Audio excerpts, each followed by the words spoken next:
A 7-year-old girl and her 13-year-old brother are settling in for their favorite after-school activity, watching TV.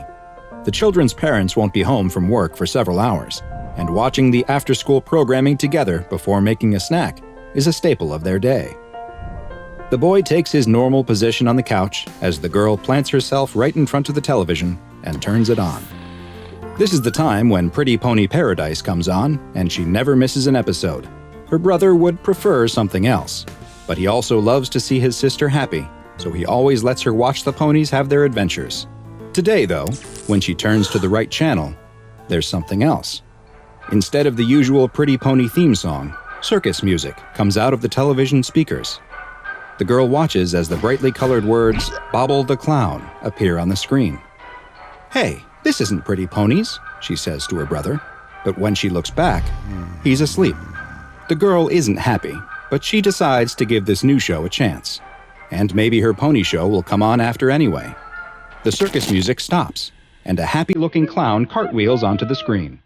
"Hello, kids," the garish clown says. "Do you like fun?" The girl did like fun. Perhaps this new show wouldn't be so bad. She watches as Bobble walks down the street of an average, happy American small town. Everyone seems to love the happy clown, waving at him as he passes by. Bobble pauses in front of a house where a man is mowing the lawn. He convinces the man to stop his yard work and join him, and the two happily head down the sidewalk together. The girl is a little confused by this show. There's not much in the way of jokes, but she decides to keep watching anyway. Bobble and his new friend stop in front of a house that is painted to resemble a circus tent. This must be where Bobble lives. He invites the man in, and they both enter the house. Inside, Bobble motions for the man to sit while he prepares some refreshments. The girl watches as Bobble moves to the kitchen. There, he begins sharpening knives as he explains directly to the camera the best way to prepare meat, the way the skin must carefully be removed from the flesh, and how the bones should be saved for future soup stocks. The girl watches with fascination as Bobble teaches his special lesson. Maybe this is a good show after all. Maybe this is her new favorite show. The girl gets up, her brother still asleep, and heads to the kitchen. She pulls out a drawer to help her reach the counter where the knife block is located, and pulls out the meat cleaver. She looks at it gleaming in the light, entranced by its sharp, shiny edge. The girl returns to the living room and gets up onto the couch next to her sleeping brother. She watches as Bobble steps away from his pot of red, boiling meat and looks right into the camera. The girl stands up and holds up the meat cleaver. Bobble walks towards the camera with fascination in his eyes, as if he can see through the screen, and is watching the girl. She slowly raises the knife above her head as Bobble starts whispering, "Come on, do it," licking his lips in anticipation. The girl pauses for a second, looks at her sleeping brother one more time, and brings the cleaver down. Hi, I'm Dr. Bob, and this is SCP-993, also known as Bobble the Clown. But first, there's something I need from you. I need your help to spread the word about some of the lesser-known anomalies in the SCP Foundation's archives, and the best way you can help is to subscribe, turn on notifications, and then go tell your friends to do the same. This will help me bring you more and more SCP videos. Now, back to our file. SCP-993 is the designation the SCP Foundation has given to a children's television program entitled Bobble the Clown. At first glance, the Bobble the Clown show appears to be a standard children's educational cartoon, with bright colors, a mascot, and a rote formula that involves the titular character of Bobble the Clown learning a new skill or engaging in a new activity. The program appears to have no recurring supporting cast, with Bobble being the only character who returns to each episode. The settings usually change between episodes as well, with Bobble often being seen in a new or unique location. Despite appearing as a show made for children, the anomalous properties exhibited by this strange television program make themselves apparent almost immediately. First, anyone older than the age of 10 who watches the show will immediately fall unconscious as soon as it begins, and will remain in a comatose state until the program ends. Upon waking, they will report having felt a painful, stabbing headache just prior to falling unconscious. The show's most disturbing property, though, is what has been described by those under the age of 10 who are able to view the program. They report seeing Bobble the Clown teach lessons similar to the way many children's shows extol the virtues of good hygiene or going to bed on time. But with Bobble, the lessons are quite different. Topics that Bobble has presented lessons on and encouraged children to try have included torture, murder, and even cannibalism. As the subject watches, the lessons appear to become ingrained in their minds, and repeated exposure to the show has resulted in permanent effects that resemble symptoms of psychosis and schizophrenia. Documented episodes of Bobble the Clown have included Bobble in the Big City, in which Bobble appears in a large United States city reminiscent of New York, and instructs the viewer on various ways to avoid detection when lighting fires with common resources like mosquito coils. The episode ends with Bobble setting fire to a large building before he exits the screen. The camera continues to stay locked on the burning building for several more minutes as the sound of screams can be heard. In another titled Bobble's Sneaky Saturday, Bobble is again in a major city, this time one that looks similar to London, England, with the Elizabeth Tower containing Big Ben visible in the background. In this episode, Bobble is shown to be quietly following a woman as she walks into her home. Once she arrives, Bobble attacks her with a large butcher knife, before giving the audience tips on how to remain unnoticed in crowded places. Bobble Gets the Truth finds the clown in a prisoner of war camp, where Bobble is shown torturing a captured soldier as he asks him nonsensical questions that the soldier cannot possibly answer. This continues until the prisoner dies, after which Bobble details methods for inflicting painful but non-lethal injuries. Bobble Hates You is one of the most unnerving of the documented episodes, and consists of Bobble sitting alone in a blank room, silently and angrily staring at the viewer for a full 30 minutes. But the strangest of all is from an episode title filled with expletives, in which Bobble appears to be in a Foundation Secure Site video archive room, the same one where recordings of Bobble the Clown are stored. In this episode, a rage-filled Bobble describes methods for breaching several SCPs' containment. He then gives personal details about the researchers assigned to these SCPs, including their daily routines, before offering several potential ways to murder them. An interesting detail about this episode: at one point, an animated depiction of a particular SCP Foundation researcher is seen to walk past Bobble. A clock on the wall shows the time, and this same researcher later confirmed that they did, in fact, walk through the video archive at this exact time, but had no recollection of seeing an animated clown filming a television program in the room when they did so. Episodes of Bobble the Clown continue to be broadcast from an unknown source, but future episodes are to be intercepted using Protocol Upsilon Beta 3 to prevent them from being seen by the public.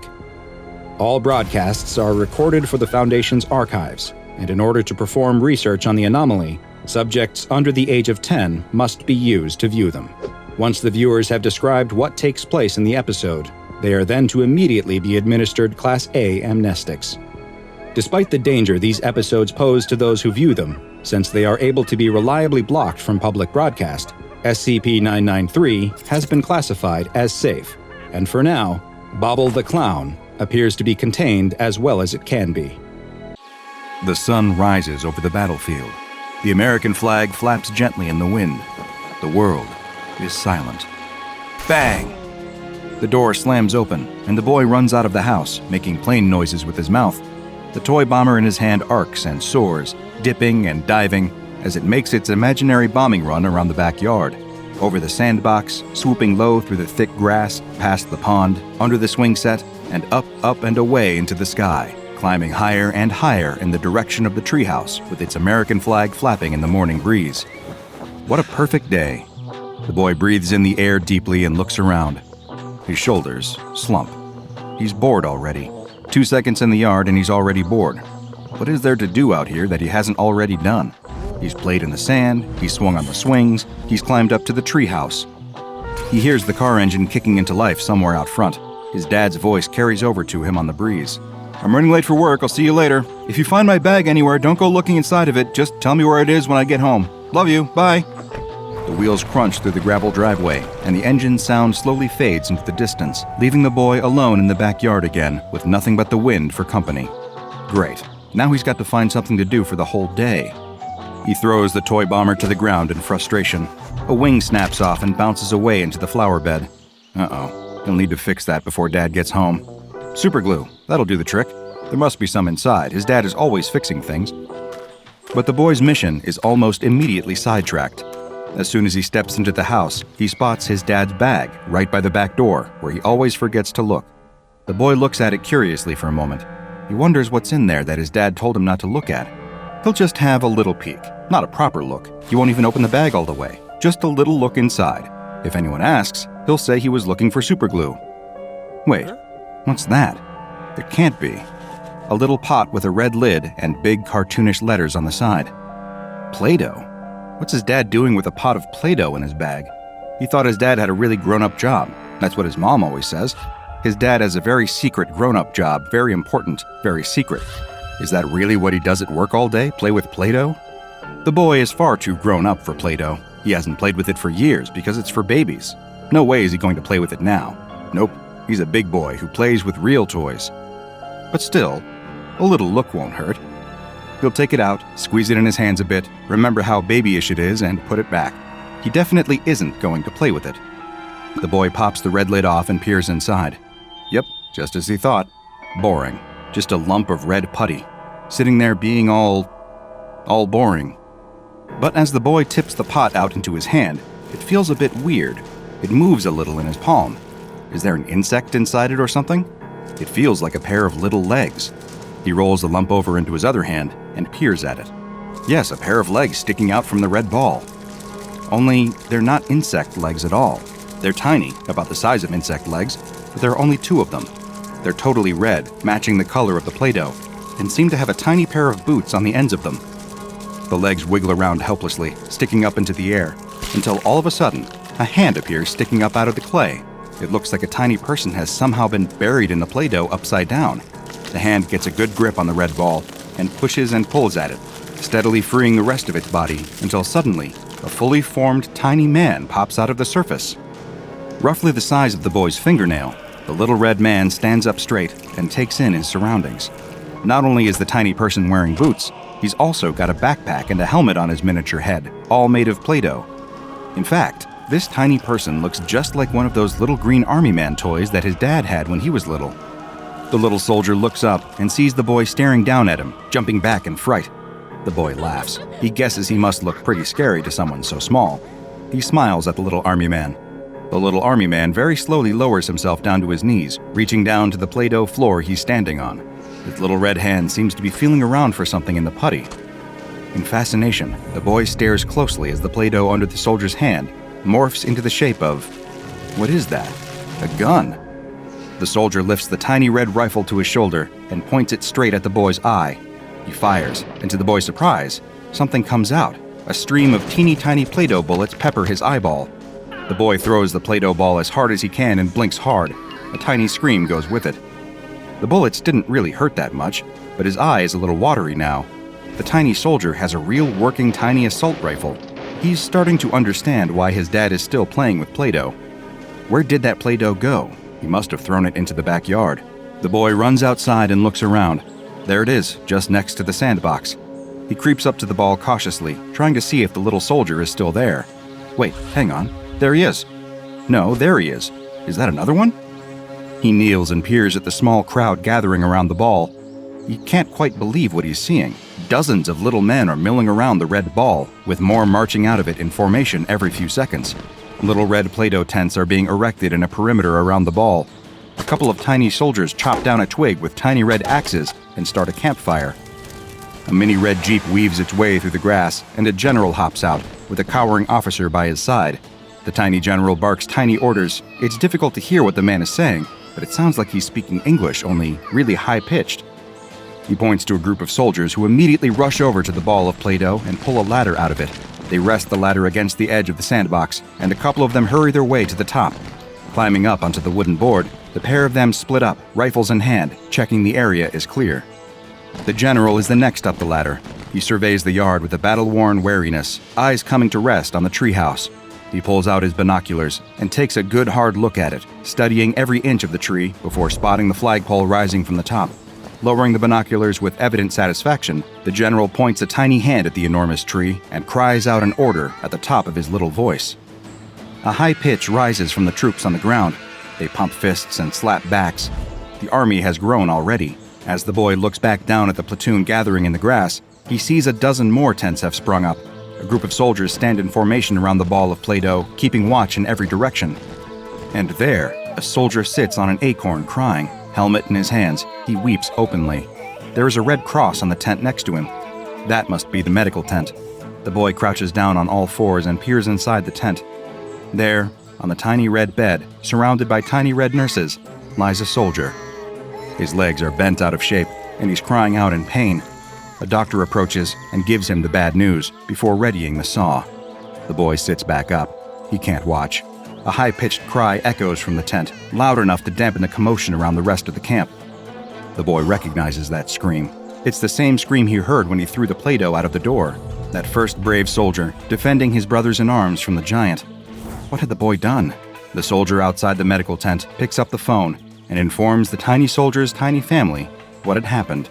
He had lost both his legs, but not his life. He was a hero. The battalion is mobilizing. No time to mourn. Snipers climb the ladder onto the edge of the sandbox and set up nests all along the wooden beam as trucks rumble through the thick grass below. On the other side of the sandbox wall, a desert platoon makes its way through the scorching heat. Soldiers sit atop tanks, shaking the last remaining drops of doughy water from their red bottles and wiping sweat from their brows. All of them heading in the direction of the treehouse. The boy stands up, surrounded by tiny soldiers. He has to be careful where he steps now as they fill the grass around him. A couple of tanks rumble between his feet, flattening the blades of grass as if they were as weak as, well, blades of grass. All of the soldiers, all of the equipment and vehicles, everything is coming from the little ball of red Play-Doh. And little is the right word for it. With every new unit deployed to the front line, the ball shrinks slightly. It's getting smaller and smaller by the minute. They're going to need reinforcements. The boy rushes into the house and returns in just a few seconds, arms laden with Play-Doh. He's got every pot of it from when he was little. He pops them all open, one after the other, and throws them onto the ground in the midst of the camp. The only slight issue is that all the Play-Doh is that gross brown color that it goes when you mix all the colors together. That won't matter, will it? Gunfire breaks out almost immediately below him. The boy jumps back in surprise, stepping on a communications mast by accident. Tiny brown soldiers rush out of the Play-Doh balls all around the camp, diving into cover and opening fire on the red soldiers. It's a massacre. Red soldiers taking a rest from the front line, calling their loved ones, getting ready to go home on leave, lying injured in beds. All of them are gunned down. Most don't even have a chance to grab their rifles. One brave red soldier sprints to the communications mast and tries to radio the rest of the battalion, telling them what's happened, but the mast is destroyed. A stray bullet catches him in the side of his head, and he crumbles to the ground, just a lifeless blob of Play-Doh. The boy watches in horror as a couple of brown soldiers pick up the body and toss it into the nearest ball of brown Play-Doh. A dedicated team of them mix the body in with the rest of the dough until it's that same brown color. From the blob emerges a new brown soldier. The small red streak running across his heart is the only sign that he'd ever been a red at all. The soldier quickly disappears amongst the mass of helmets and boots, trampling any trace of the Red Army. The whole yard erupts in tiny warfare. The red snipers lining the walls of the sandbox are picked off one after the other. The desert platoon are ambushed by landmines and quickly surrounded, hiding in broken down tanks as plumes of sand are thrown up all around them. Before long, the brown troops have them completely surrounded. One last soldier bursts out from the hatch in his tank, holding grenades in each hand. The bullet catches him in the head before he can even finish his war cry. The grenades explode harmlessly, nowhere near the brown troops. The red convoy, on its way to the tree, stands the best chance of survival.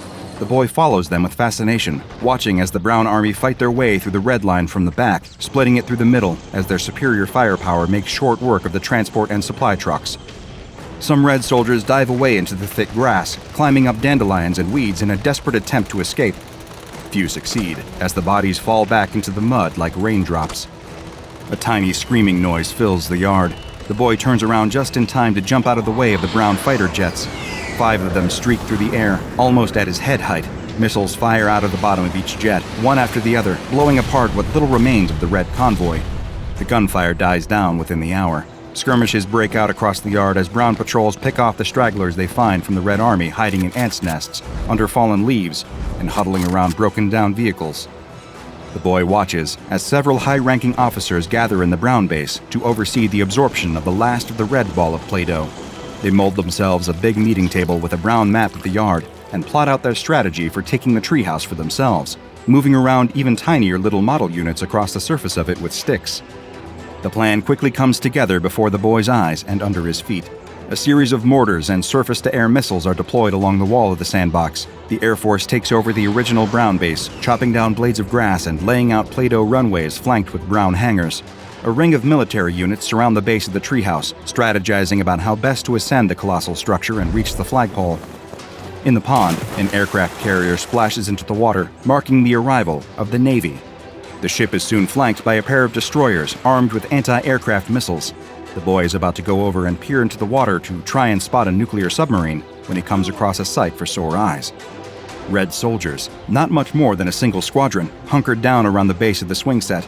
They've covered themselves in dirt and little clumps of moss to camouflage.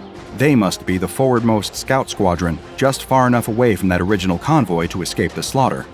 But what are they doing? The units are all gathered around a pile of leaves.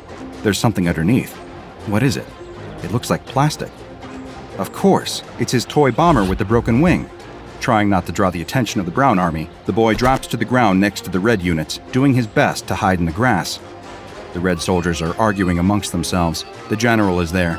He's survived, but barely, slumped against a blade of grass. The scouts' high-pitched arguing is a little too quiet for the boy to make out, but it's pretty clear what's going on. They need to get the toy plane working, but it'll be hopeless without the other wing. He lifts his head and looks around the yard.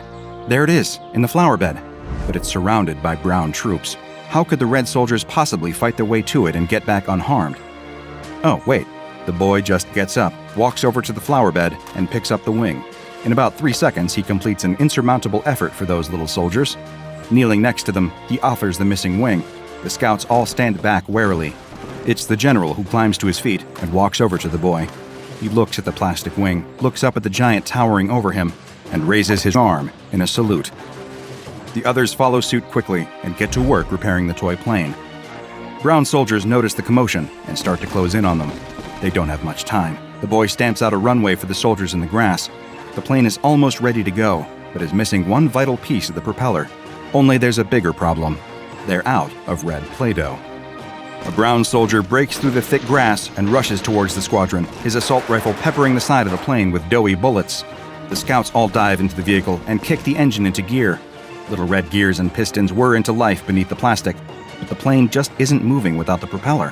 What can they do? The brown soldier stops in his tracks, staring at the plane. The boy peers at him closer. There's a red streak across his heart. Conflict contorts the tiny soldier's face. The door to the plane opens, and out steps the general. The two soldiers face each other on the runway, the red scouts desperately calling the general to get back in. None of them move. The brown soldier raises his rifle and shoots the general in the head. The older man crumples to the ground. Inside the plane, the scouts start to panic. They don't have their guns with them. The Brown Army is bearing down on them from all sides. What can they do? The brown soldier with the streak across his heart walks slowly over to the general's body, stoops down, and picks him up. He carries the body around to the front of the plane and, without a word, starts using the Play-Doh to build them a propeller. Brown soldiers burst through the grass, swarming the runway. They need to leave, now or never. The brown soldier places the propeller onto the plane and steps aside as the vehicle roars off along the runway. He salutes the ascending plane as one of his brown compatriots puts a bullet in his chest, right through his red heart. But the plane is already away. Lifting off into the sky, the toy bomber dodges and weaves its way between the whizzing bullets. It banks hard, pulling the nose around inch by inch to face the treehouse. The pilot guns it, pulling the tiny stick back sharply. It seems to take an age for the bomber to climb. The boy glances behind him just in time to see the Brown Navy launch their missiles, 6 of them, all making a beeline for the bomber. Or so it seems. At the last moment, he sticks a hand out and slaps the missiles out of the air.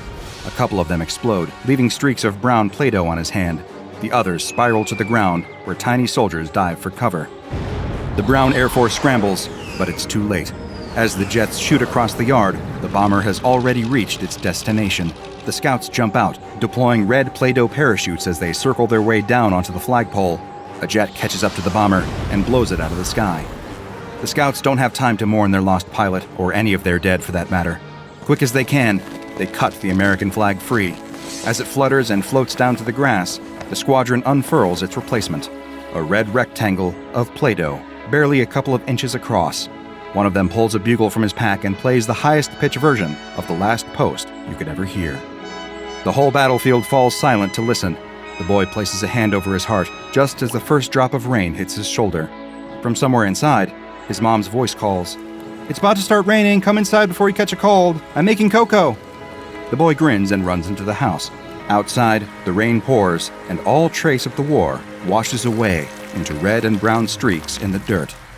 And with that, you'd be forgiven for thinking that SCP-705 had never even been in that young boy's backyard. Most adults would just dismiss the boy's afternoon entertainment as a figment of a child's imagination, but most adults have not encountered SCP-705, otherwise known as Militarized Play-Doh. The results of a redacted megacorporation's research into creating a self-molding product. The specific mechanics of how this militarized Play-Doh was created are hazy, to say the least. What is known is that the small red blob of what appears to be the popular children's sculpting toy exhibits aggressive militaristic tendencies. As soon as the 5-ounce pot is opened, SCP-705 activates, forming itself into miniature Play-Doh soldiers. Each unit comes dressed in detailed and accurate military fatigues, carrying miniaturized weaponry and equipment, all of which function identically to their real-life counterparts, aside from one small detail. Everything is made entirely from Play-Doh. When active, SCP-705 can divide into hundreds of infantrymen, each of which seems to have some level of personal autonomy. As of yet, no hive mind mentality has been observed between the soldiers. They all communicate as their real-life military equivalents would, through barking orders, strategizing, and working together. Upon activation, each instance of SCP-705 is highly territorial, seeking to take immediate control of the nearest location or object that seems to be of strategic importance. This could be anything from a coffee machine to a treehouse. What appear to be innocuous household objects to us pose an incredible tactical advantage to the tiny soldiers, many of whom are willing to sacrifice their lives to take control. The longer this militarized Play-Doh is allowed to roam free, the more advanced the military unit becomes. Leadership figures emerge, battle plans grow more and more advanced, and technology improves. While the Play-Doh may initially take the form of a handful of infantry units, if left to their own devices, these units will soon be riding on the backs of tanks, firing miniguns through the doors of attack helicopters, or even developing rudimentary navies and air forces. And of course, you have seen what happens when SCP-705 comes into contact with a regular pot of Play-Doh. The otherwise harmless putty will take on the same characteristics as this militarized Play-Doh. If the two groups of soldiers are the same color, they will form an alliance. If they are different colors, well, that's where the fun begins. Containing SCP-705 is relatively straightforward. Simply gathering all of the Play-Doh together and putting it back into its 5-ounce pot with the lid closed will neutralize the tiny army entirely. This, coupled with how harmless the tiny, doughy bullets are, means that SCP-705 requires little security. It is housed in Sector 2 safe SCP containment with the lid closed. The only accidental outbreak that has occurred since its containment has been in the break room, when a researcher accidentally left the lid open while they went to the bathroom. When the researcher returned, all they needed to do to rescue their coffee from the clutches of a crazed Play-Doh general was brush a few soldiers off the counter. This is a day SCP-705 still talks about often, with deep fear and reverence.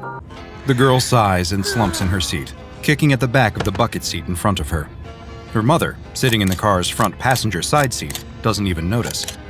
She's too busy taking photographs out the window and chattering with her husband, who's driving the car.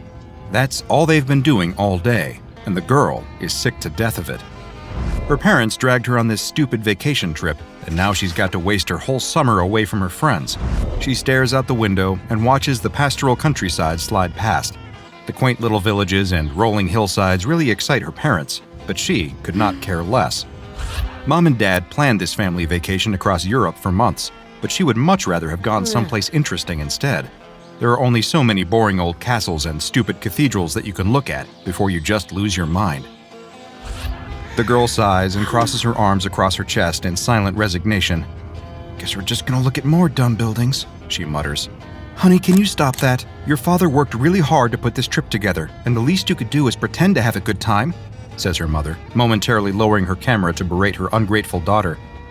Huh? It's the first time that her mother has acknowledged her all day. "I think you're really gonna like today's itinerary," says her father, grinning as if he's got a delicious secret that he can't wait to share. "We know it's been hard for you spending your whole summer away from home, so today we're gonna do something just for you." "Uh-huh," says the girl. "Sure, Dad." She rolls her eyes and pulls out a cell phone. At least she can still get internet access out here. Desperate for something to distract her from the monotony of this car trip, she quickly scrolls through her feed and reads all the notes that her friends back home are posting. She frowns. Her classmates are all posting about the latest blockbuster film in the girl's favorite media franchise, Vampire Boyfriend. She grits her teeth. She likes to consider herself a Vampire Boyfriend superfan.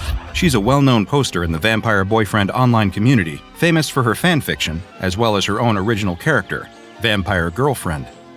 In fact, her writing is somewhat controversial. A lot of Vampire Boyfriend purists have accused her character Vampire Girlfriend of being a Mary Sue, and they object to her stories where a Vampire Boyfriend meets and falls madly in love with her, to the point that he forgets his canon lover from the film series, Vampire Wife. She's annoyed to see that her friends got to see the new Vampire Boyfriend movie on opening night, while she's stuck out here on this stupid family vacation. The movie won't premiere in Europe for another few months, and there's no way she's going to be able to avoid spoilers for that long. Everything about this situation seems tailor-made to irritate her, and the excited giggles of her parents in the front of the car as they exchange knowing glances are only annoying her more. "Trust me, you're gonna love this," says her father again. He peers at an unfolded road map in his lap, mutters something under his breath, and turns the car off the main highway and onto a narrow gravel road. The girl grits her teeth as the car rattles over the uneven ground so hard that it nearly jostles her cell phone from her grasp. She tries to distract herself by typing some notes to herself, plot points for the latest Vampire Boyfriend fanfiction that she's working on. In her new story, Vampire Girlfriend is going to be kidnapped by werewolves, leading Vampire Boyfriend to have an existential crisis as he struggles to find meaning in a world without his beloved. She makes a note that Vampire Girlfriend should look, dress, and talk just like her. After all, she imagines, wouldn't she be the perfect match for Vampire Boyfriend? She pauses, a momentary dreamy expression on her face, as she imagines how much better a weekend together with Vampire Boyfriend would be compared to this boring car trip. "This can't be right," mumbles her father, scanning the horizon. "But the directions said..." Suddenly he brightens up. "Oh, there it is! Playland!" The girl cranes her neck to see that the car is fast approaching what appears to be a little carnival at the end of the road. She rolls her eyes. Oh, great. Of course her parents would take her here. First, they bore her with endless visits to museums and historical sites, and now, when they want to make it all up to her, they take her to a carnival for babies. She's not a kid anymore, but her parents still think that this sort of goofy nonsense should excite her. "I know you've been bored going to all the historical sites with us, Honey Pumpkin," says her father as he pulls the car into a parking spot and applies the brake. "That's why I asked the hotel concierge if there was anything good around here for kids. And wouldn't you know it, the next morning, what did I find shoved under our door? 3 free tickets." He holds up the tickets as if they were a trophy he'd won. The girl's mother nods approvingly. "Now that's good service. I hope you left him a big tip." The girl groans. "You can't be serious, Dad. A carnival? What, do you expect me to ride on the teacups or something? I'm 15. I'm not a dumb baby anymore." "Language, young lady," admonishes her mother as she unbuckles her seatbelt. "Your father worked really hard to find this place just for you. The least you could do is show a little gratitude for once." "Oh, you think you're too old now," says her father. "But I bet once we see some of these rides, boy, I'll bet you feel just like a kid again." He inhales deeply. Even inside the car, the unmistakable fair smells of funnel cake and corn dogs are in the air. "You smell that? It smells like fun." "Sure, fun." The girl pockets her cell phone. The family exits the car and walks toward the Playland gate, where they're greeted by a costumed employee. "Welcome to Playland," announces the employee in a chipper voice. "Your favorite amusement park. When you're at Playland, you'll find that the worries of the day melt away, and it's time for play." "Oh, you speak English," says the father. He turns to the mother. "See? Now that's service." He hands over the complimentary tickets. The employee takes them with a smile and a flourish, and then ushers the family through the gate. The girl, however, can't stop staring at the gatekeeper. If she didn't know any better, she would think that he was dressed like Vampire Boyfriend. But that doesn't make any sense. It must just be a coincidence. But once they enter the park, she sees that all the employees are dressed like Vampire Boyfriend. The guy standing behind the counter of the ring toss booth, the guy manning the balloon station. The uniform for this park looks like the outfit that she imagined Vampire Boyfriend would be wearing in her first fanfiction story. "Wait," says the girl, staring up at the bundle of helium balloons floating above the balloon vendor. Each balloon bears the name Vampire Boyfriend and the fanged bat logo of the film series. So it's not a coincidence at all? This theme park really is themed after her favorite films? Her father notices her change of expression, and he nudges her in the ribs. Eh? I told you that you like it. This is all about those movies you like so much, huh? Ghost Boyfriend or whatever? "It's Vampire Boyfriend, Dad," she says distantly, but she's too mesmerized by her surroundings to put much feeling into the barb. "How much for a balloon?" asks her father, pulling open his wallet and quickly thumbing through a stack of local currency. "Oh, no charge," says the balloon vendor brightly. He plucks a string from the bundle and hands it over. "Everything's free for our valued special ticket holders." "Well, would you listen to that?" says her father. He replaces his wallet in his back pocket. "Now, this is the kind of carnival that I wish we had back in the States." The girl awkwardly takes the proffered balloon. She feels silly holding it, but she's more confused about why it's free. The whole point of offering free entry into a carnival is to gouge people with overpriced rides and souvenirs, right? But everywhere she looks, she can't help but notice signs advertising free corn dogs and bumper cars, unlimited rides for $0. How can this carnival make enough money to keep operating if it's not charging for anything? In fact, how can this carnival make enough money to keep operating when it's based around a niche film like Vampire Boyfriend? Are there really that many Vampire Boyfriend fans out here to keep this place in business? Not that there's anyone else around. As she scans her surroundings, she realizes that, while there are plenty of costumed employees bustling around the fair, she doesn't see any other fair goers. It's as if this whole carnival was created and maintained solely for her benefit. "Hey, Pumpkin, how about a ride? I bet you'd love to try out some bumper cars, huh?" says her father. "How about we go for a race, and you can see if you can beat your old man, huh?" He points to a bumper car ride across the midway. The girl stares. Like all the other rides, it's covered in Vampire Boyfriend murals. This one depicts a young woman running away from a pack of werewolves, and the young woman looks exactly like the girl. It couldn't be. But there's no other explanation. The young woman in the mural matches exactly the description of the girl's character Vampire Girlfriend from her fanfiction story, and the image of the werewolves looks like it's an illustration of the scene where Vampire Girlfriend gets kidnapped. How could this be? Could it be that the artist, obviously a fan of the Vampire Boyfriend films, is also familiar with her fanfiction? But even if that was the case, it's absurd to think that he would use it as an inspiration for a theme park ride. Who other than her would possibly recognize this scene? Says the girl's mother, walking up behind her and peering at the mural. "Why, that girl looks just like you."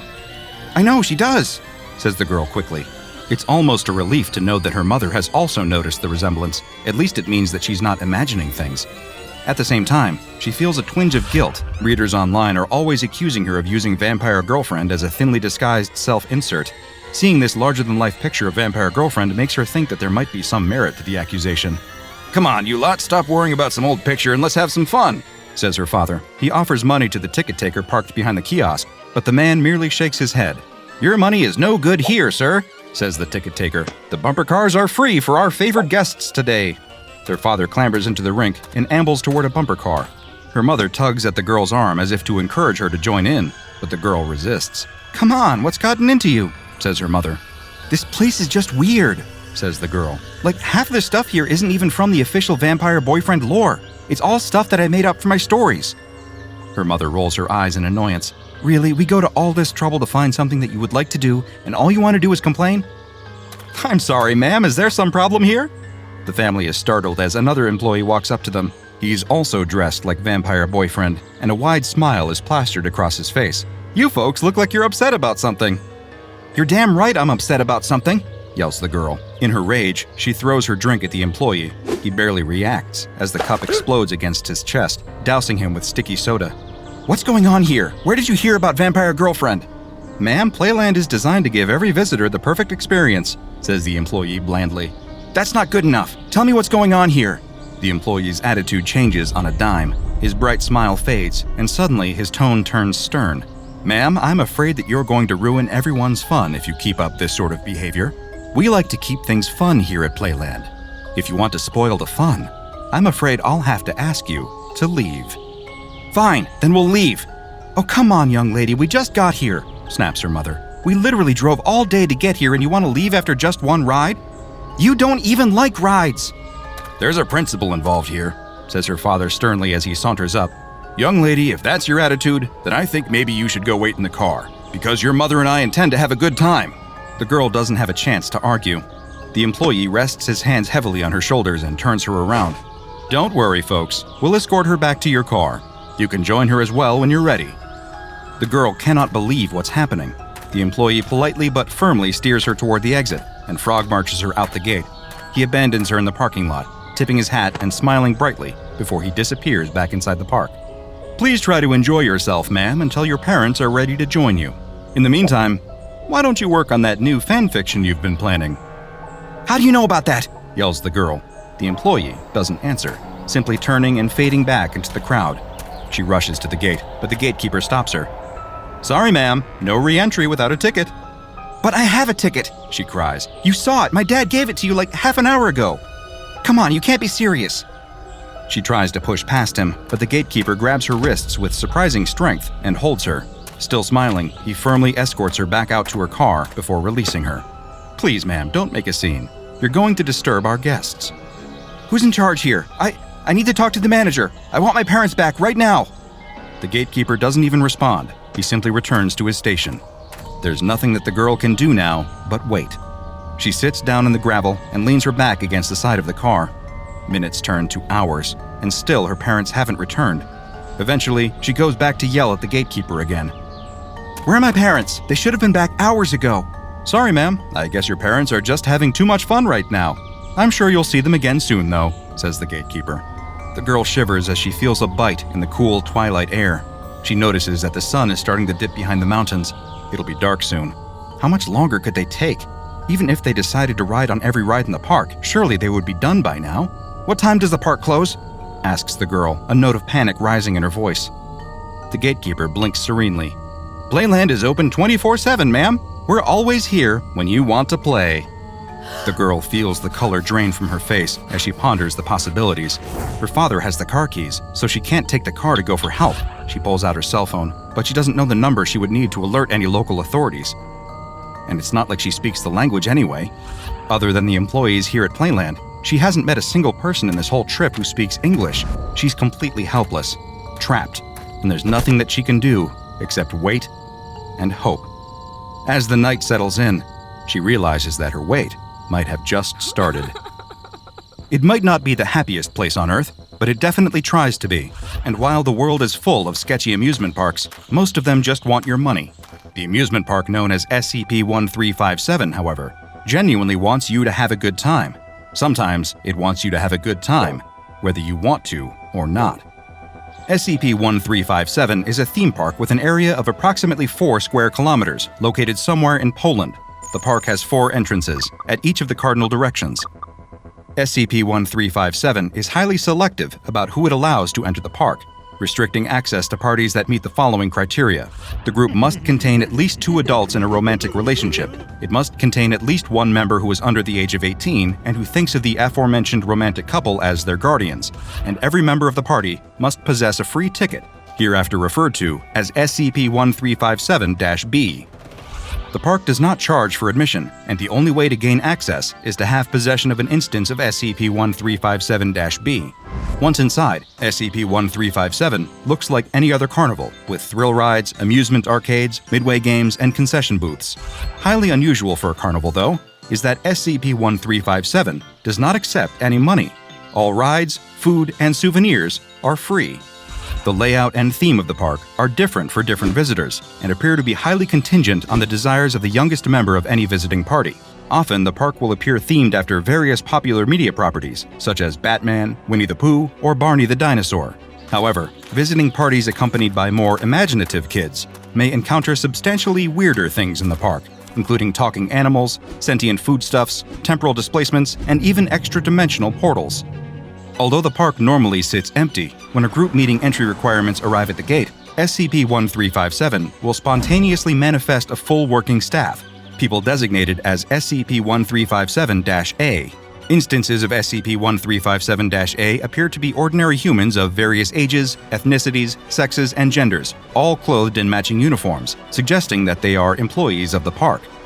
Instances of SCP-1357-A are exceptionally friendly and helpful, and are extremely dedicated to making sure that visitors to SCP-1357 have a good time. In fact, there's nothing that they care about more. There is, however, a darker side to SCP-1357, and one incident suggests the frightening lengths to which the park will go to make sure that its younger visitors truly enjoy their stay. As part of an experiment, a Foundation agent visited the park with his own family, each member equipped with audio recording devices that continuously transmitted to Foundation consoles. During his stay, he attempted to interrogate an instance of SCP-1357-A. The instance of SCP-1357-A refused to answer the agent's questions about the purpose or origin of the park, instead lamenting that the agent's attitude was going to spoil the fun for his family. Eventually, instances of SCP-1357-A escorted the agent to an exit and forcibly removed him from the park. When his wife attempted to follow him, the couple's daughter refused to leave. Instances of SCP-1357-A separated the daughter from her family, removing the wife from the park and keeping the daughter inside, leaving the parents with only vague assurances that their daughter would be returned when she was ready to leave the park. Attempts to forcibly recover the daughter proved futile, and even a well-armed rescue team was unable to overcome the seemingly infinite numbers of SCP-1357-A that SCP-1357 manifested to protect itself. Hopes that SCP-1357 might indeed allow the daughter to leave when she became bored with the park attractions also proved to be futile. Audio captured from the daughter's recording device seems to indicate that when she eventually demanded that SCP-1357-A's release her, she was instead placed into some sort of machine that altered or brainwashed her into becoming an SCP-1357-A herself. Subsequent park visits by Foundation researchers have revealed a new SCP-1357-A that matches the daughter's physical description but does not display any memories of her past life. Interactions with the SCP-1357-A that resembles the missing daughter reveal that, like other instances of SCP-1357-A, her only thoughts are on how to please park visitors and help them enjoy a pleasant visiting experience. In the end, Playland may offer the ultimate amusement park experience for free, but it might still exact a price that's way too high. Two recreational divers are swimming along the seafloor nearly 100 feet below the surface. This husband and wife duo are no strangers to scuba diving, and they move effortlessly through the water as they marvel at the various fish and plant life that normally remain unseen by humans. The woman taps her husband on the shoulder and points in the direction of a forest of kelp before starting to swim towards it. The man is about to follow when he sees something out of the corner of his eye. He stops and turns to get a better look. A few dozen meters away is a group of people. The man is confused. He looks back towards his wife, who is motioning for him to follow her. He raises a single finger as if to say, "I'll be with you in a minute," and starts to swim in the direction of the strange crowd of people standing on the seafloor. He still can't make out exactly what he's looking at. A light current is causing silt to kick up and hang in the air, obscuring his view. As he gets closer, though, everything becomes clear. It really is a group of people, standing perfectly still, 30 meters underwater. But they aren't living people, of course. They are statues. The man can see now that these are statues of children. They are standing in a circle, facing outwards, and each one is holding hands with the statues next to them, forming an unbroken ring. He swims closer to get a better look. The statues are covered in algae and other plant life. He doesn't know who or why someone would make this strange art piece, but whatever their reasons, it looks like it's been down here a long time. He swims around the circle and counts more than 20 in total, with each one looking to be unique. While the center of the circle of statues is empty, there's pieces of bricks and concrete scattered all around it. There used to be something down here, a building or some kind of structure that once housed the statues and has now collapsed. It seems impossible that anything could have ever been built down here. He looks back in the direction of his wife, but he can't see her.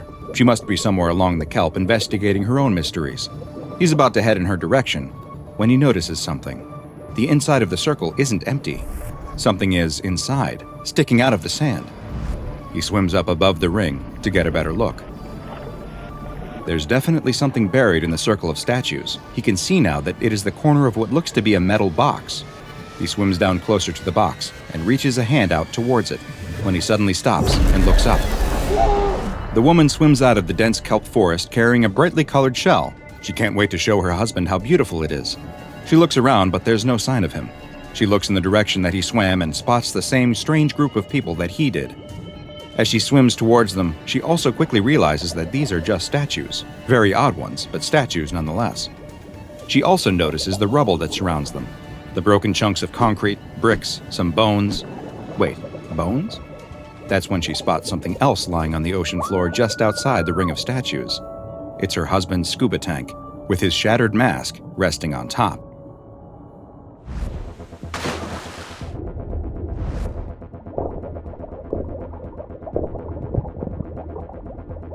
Hi, I'm Dr. Bob, and this is SCP-1451, also known as Sunken Children's Perimeter. SCP-1451 is the designation that has been given to an anomalous set of metal statues that possess very strange and deadly properties. The 26 statues, each of which is unique and have been given the designations SCP-1451-1 through 26, all resemble human children and range in height from 1.32 to 1.43 meters. They are located within an ocean inlet on the seafloor and are arranged in a circle facing outwards, with each holding hands with the ones next to it, forming an unbroken ring. These statues are anything but stationary, though, at least some of the time, and in fact, they have 3 distinct stages of motion, which the SCP Foundation refers to as Class 1 through 3 scenarios. The first, a Class 1 scenario, is the designation given when no movement is detected at all. This is the state that the statues appear to spend the majority of their time in. The designation will change to Class 2 when some slight movement of the statues is detected. In this state, they can be seen to slowly raise and lower their hands, while also subtly moving together in a counterclockwise direction. Bubbles have been observed coming from the statues' mouths during this scenario. SCP-1451 will be seen to behave this way when a large object comes near it, and it will often mean that the statues are preparing to transition into a Class 3 scenario. A Class 3 scenario will be triggered when a solid object that weighs more than 40 grams enters the center of the circle. When the object, whether it be a living one or not, enters this activation area, the statues will fully animate and turn their attention on the object with only one purpose: to destroy it. When the statues enter a Class 3 scenario, they exhibit incredible strength and agility. They appear to possess at least a rudimentary form of intelligence as well, as they have been seen utilizing teamwork and advanced tactics. Once the statues have been activated, they are relentless in the pursuit of their targets, stopping at nothing to neutralize them. Should you manage to make it out of the activation area, the statues will still continue to give chase, and in one case, they followed a target over a kilometer before finally overtaking it. Once they get their hands on a target, death and destruction are all but assured. They will rip and tear anything that enters their circle apart, be it man or machine, with their metallic hands. Once they have eliminated the object, the statues will then return to their Class 1 scenario position. Attempts to intercept the statues as they return to their activation area will lead to what the Foundation has dubbed a Class 3.5 scenario, during which they will destroy anyone or anything that tries to intervene or prevent them from reaching their destination. While SCP-1451 might seem to be one of the simpler anomalies in the SCP Foundation database, there may just be more to this story than first meets the eye. And in fact, the Sunken Children's Perimeter may not even be the first anomaly that was contained here.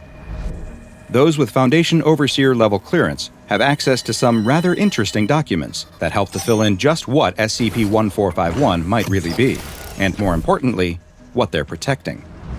The documents include a manifest of the materials that were initially recovered from the area where SCP-1451 was discovered.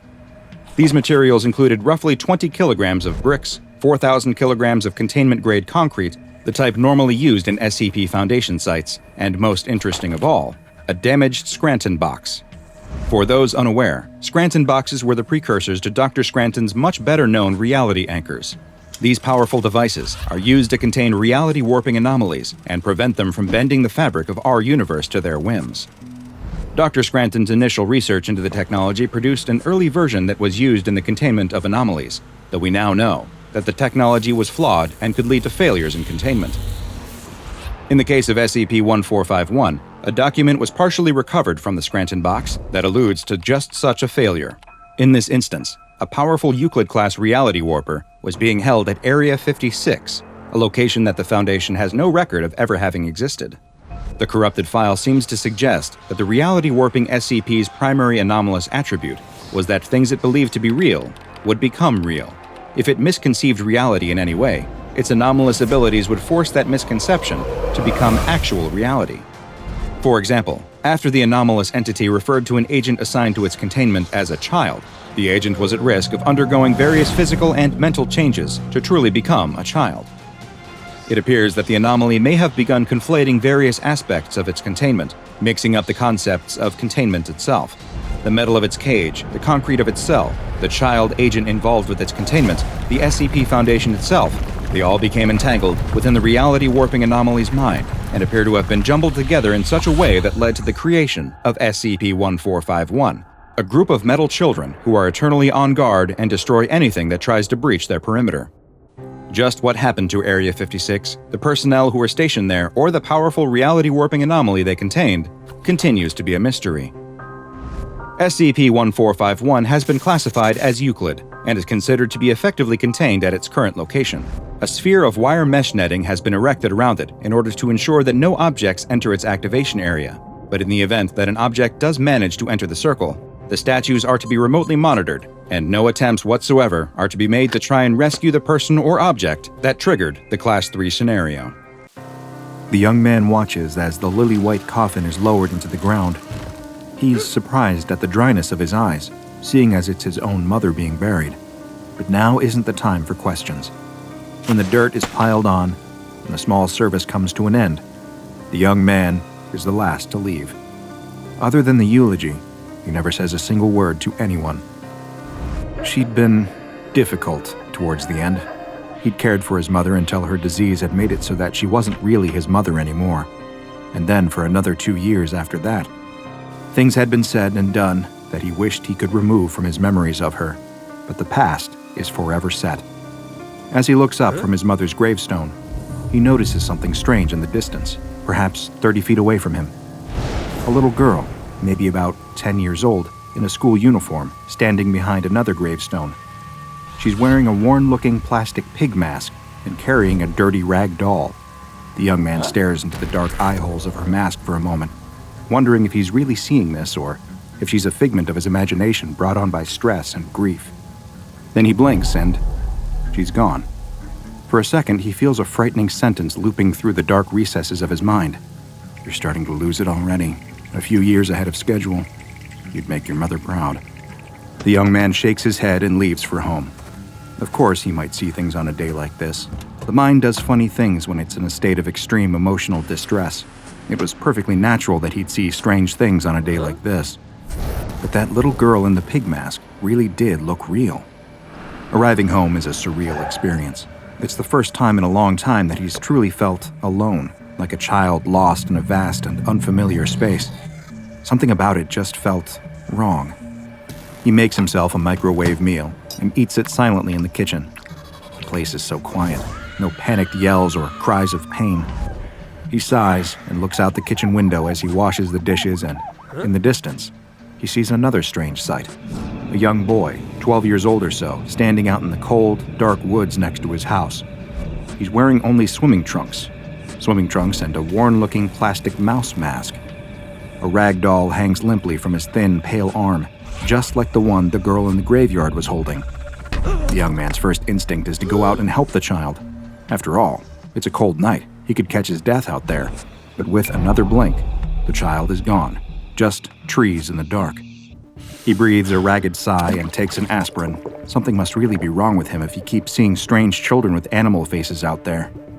He trudges upstairs, hoping that maybe he'll get some sleep tonight and feel a little better in the morning. Shadows dart in the corners of his eyes, but he pays them no mind. He can't trust anything he sees today. He pauses for a moment in front of the room where his mother used to sleep. It looks cavernous without her tiny form nestled in the bed. He thinks about how she'd last been in that same room a little more than a week earlier. He sighs, turns off the light, and goes to bed. That night, the young man has strange dreams. He feels like a tiny fish at the deepest, darkest point of the ocean, watching huge black shapes loom and shift around him. He's afraid. He feels like he's being watched. The sudden spike of terror jolts him out of his sleep, and that's when he sees them. The children in the animal masks, 7 of them now. They stand around his bed, hand in hand, like they're playing some kind of game, but in dead silence. Each one has a rag doll sitting patiently at their feet. Logically, he should be more afraid upon seeing them. It's the strangest experience of his life. And yet, he feels an odd sense of empty calm settle over him like a warm blanket. His eyes close, and sleep takes him again.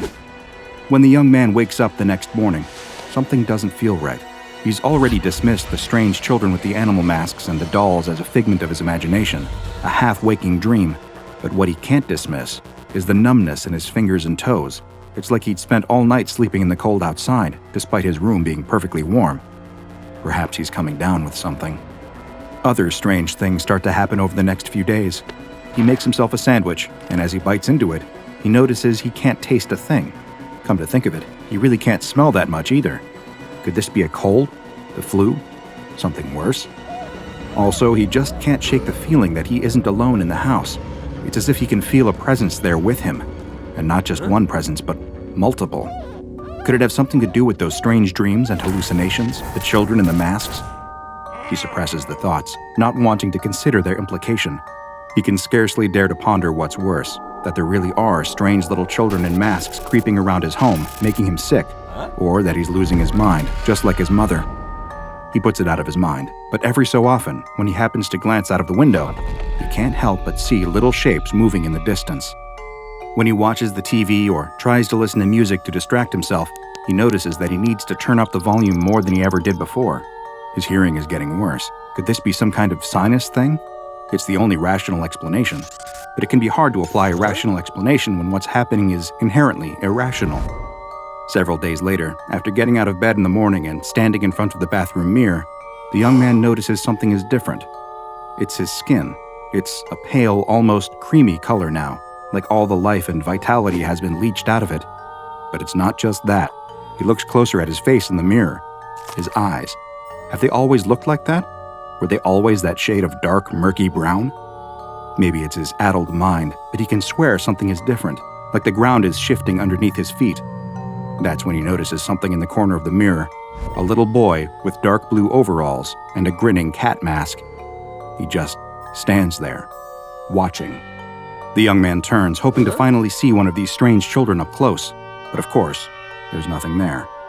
Over the following days, it all gets worse. 2 weeks since the funeral, and his senses of taste and smell haven't returned. His hearing gets worse by the day, until he's almost entirely deaf. The sightings of the children don't stop, but they're harder to make out. Over time, his vision starts to blur, and no matter how hard he rubs his eyes, they never clear. He stubs his toe, cracking the toenail open from tip to base, and he doesn't even notice. Little by little, feeling itself is starting to leave him. He doesn't even notice until the day he decides to chop some carrots for a soup he's making, hoping in vain that this one might be the meal he can finally taste. But his vision is getting so blurry now, he can barely... The knife cuts into his palm. It takes him a second to even register, because there's no pain and no blood. He stares at the clean wound in his palm with detached fascination, trying to work out the shapes in front of him, to make sense of it all. What are those thin white strands sticking out of the cut? He grabs the edge of the skin, though it doesn't look much like skin now, more like pale, ragged fabric, and he peels it back. No blood, no sinew, no flesh, just puffy white stuffing underneath. He's in bed, and has been for a few days now. He can't taste, smell, hear, feel, or even see. All he can do is think in the dark. He's confused and afraid. He wants his mother, but she's long gone. On the outside, he's shrinking away, drawing into himself. He can't move or talk as he gets smaller and smaller. They walk in through the walls, the children in masks, ready to receive their new toy. The young man is nothing more. All that's left is another rag doll with a pair of brown button eyes laying on the bed. A little boy in a rabbit mask steps forward and picks it up. He stares at it for a moment before the children leave, and the house is empty once more. This is the kind of unpleasant, anomalous experience you can expect from a close encounter with SCP-747, aptly nicknamed Children and Dolls. SCP-747 specifically refers to the phenomenon of these strange, anomalous children wearing animal masks. Studies have shown that, masks aside, all of these children are identical to children who have proven to have died around the time that their anomalous counterparts first manifested. This leads us to the working theory that the SCP-747 instances are spectral manifestations of the children they once were, twisted somehow by the unifying force of SCP-747. This is a theory supported by several pieces of unsettling information. Agents from the SCP Foundation disguised as grief counselors conducted interviews with the bereaved parents of each of the deceased children, and through these heart-wrenching interviews, they were able to discover that each of the children who died had possessed a doll that they loved very dearly. So much so that the dolls were each buried with them, because on some level, the thought of separating them from this last comfort of the mortal world was too painful for the parents to bear. Given the preoccupation with dolls exhibited by SCP-747 instances, the Foundation found these facts to be highly illuminating. The physicality of SCP-747 instances, or rather, the lack thereof, also points towards the theory of them being powerful spectral manifestations. They are able to phase through solid surfaces of up to 10 centimeters in thickness and can sometimes have difficulty in holding solid objects due to their partially solid nature. They live mysterious and lonely lives on a plane of reality adjacent to our own, and they have never been seen to speak, though it's likely that they do have some form of communication with one another. Outside of individuals they're directly targeting, the SCP-747 children show little interest in other non-anomalous humans. They mainly seem to occupy themselves with their dolls and with each other. It is unknown to what extent the children are truly sentient, but they do appear to have some form of self-comprehension, manifesting in an awareness of the space they take up and their surroundings, which keeps them from bumping into things as they walk. But of course, their spectrality is hardly the most unsettling or eye-catching feature of SCP-747. No, the real danger of SCP-747 is the fact that they're able to turn human beings into dolls, a process which takes a matter of seconds to instill, but 21 torturous days to finally take effect. In order to begin this process, the children will select a human that intrigues them, perhaps one that would fit in nicely with their collection. The Foundation isn't currently aware whether there are any fixed criteria for victim selection or if it's just a matter of wrong place at the wrong time. When the time is right and their selection is secure, they'll lock hands and form a ring around the human in question for 5 to 7 seconds. This is all it takes. 1, 2, 3, 4, 5, 6, 7 seconds, and you're already at the point of no return. After completing this brief ritual, the children will go their separate ways, and the process will begin to take hold. This is why it's so imperative for the SCP Foundation to keep a lid on SCP-747's activities. While there's no cure for the process once the ritual is done, it is possible to prevent the ritual from being completed in the first place by escaping the circle and leaving the SCP-747 children. However, they have cognitohazardous measures against this, with many victims reporting a sense of blankness or thoughtlessness while within the circle. They induce a placid state of mind to prevent resistance from the horrible fate they're bestowing. The transformation doesn't incur any immediate symptoms. However, after 15 minutes or so, the victim will begin to experience numbness in the extremities, much like the kind caused by cold weather or poor blood circulation. Symptoms will gradually worsen over the next 21 days, though if the victim enters a state of chronic stress or anxiety, this process could potentially shorten to as little as 10 days. The conversion can often be neatly divided into 3 distinct stages. Stage 1. Loss of minor senses. The most frightening aspect of this initial stage of transformation is the fact that many of its symptoms could easily be written off as that of more common minor ailments. The senses of smell, taste, and hearing will begin to dampen and then disappear entirely, in what may at first seem like a severe cold. The victim may express a sense of distress at their condition at this stage, but will remain largely mentally stable. Any deviations from that expectation into more extreme mental instability should be taken as a sign of an accelerated transformation rate. However, towards the end of Stage 1, a more pronounced change will start to take hold. The victim will notice a slow shift of their eye color and skin tone to reflect the colors of the doll, though this is only the beginning. Stage 2. Loss of major senses. Over the next 13 days, the victims will begin to lose their senses of sight and touch, resulting in extreme mental instability and stress. The victims may attempt to perform gruesome experiments on themselves, trying to rediscover feelings in their body, only to become more unstable upon realizing that these senses are gone for good. At this stage, the frightening anomalous physical changes will become even more pronounced. The skin of the victim will take on a rough, ragged quality as it transforms from normal skin into a variety of fabrics. The internal organs are also slowly transformed into a patchwork of synthetic stuffings, and even the victim's eyes will start to harden into buttons. However, the victim will remain alive throughout this entire grim process, even as their autonomy over their own body rapidly fades away. Stage 3. full transformation. Within 24 hours of entering Stage 3, the victim is fully and irreparably turned into a doll. The SCP-747 children will treat this doll just like they treat any others, and if ever a doll created by the influence of SCP-747 is destroyed, they will show greater interest in humans once again until a new target for conversion is selected. The SCP Foundation currently has 7 SCP-747 specimens in containment. SCP-747-01 is an approximately 7-year-old male wearing a set of blue pajamas and a zebra mask. SCP-747-02 is an approximately 12-year-old male wearing swimming trunks and a mouse mask. SCP-747-03 is an approximately 10-year-old female wearing a uniform typical of an expensive private school and a pig mask. SCP-747-04 is an approximately 14-year-old male wearing a winter coat and a rabbit mask. SCP-747-05 is an approximately 12-year-old female wearing a striped sari and a giraffe mask. SCP-747-06 is an approximately 5-year-old girl with a bright pink dress typical of a beauty pageant contestant and a goat mask. And finally, SCP-747-07 is an approximately 9-year-old male wearing blue overalls and a cat mask. Interestingly, he was also found with a physical note containing a short story about a mother searching for her child in the afterlife.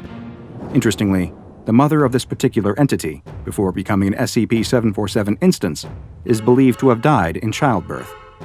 All of the SCP-747 instances that the Foundation has in containment are kept in a single containment chamber, 30 meters by 10 meters in size, with concrete walls at least 15 centimeters thick to prevent the children from phasing through them. It is mandatory that any unusual behaviors by the children are reported to a superior immediately. If the children seem to take an interest in any members of the staff that research, guard, or attend to them, that member of personnel must be transferred to a different project immediately. The children are allowed a total of 25 dolls to keep them placated, excluding ones created by their anomalous influence, and the SCP Foundation only permits their dolls to be temporarily removed from the containment chamber for examination and repair.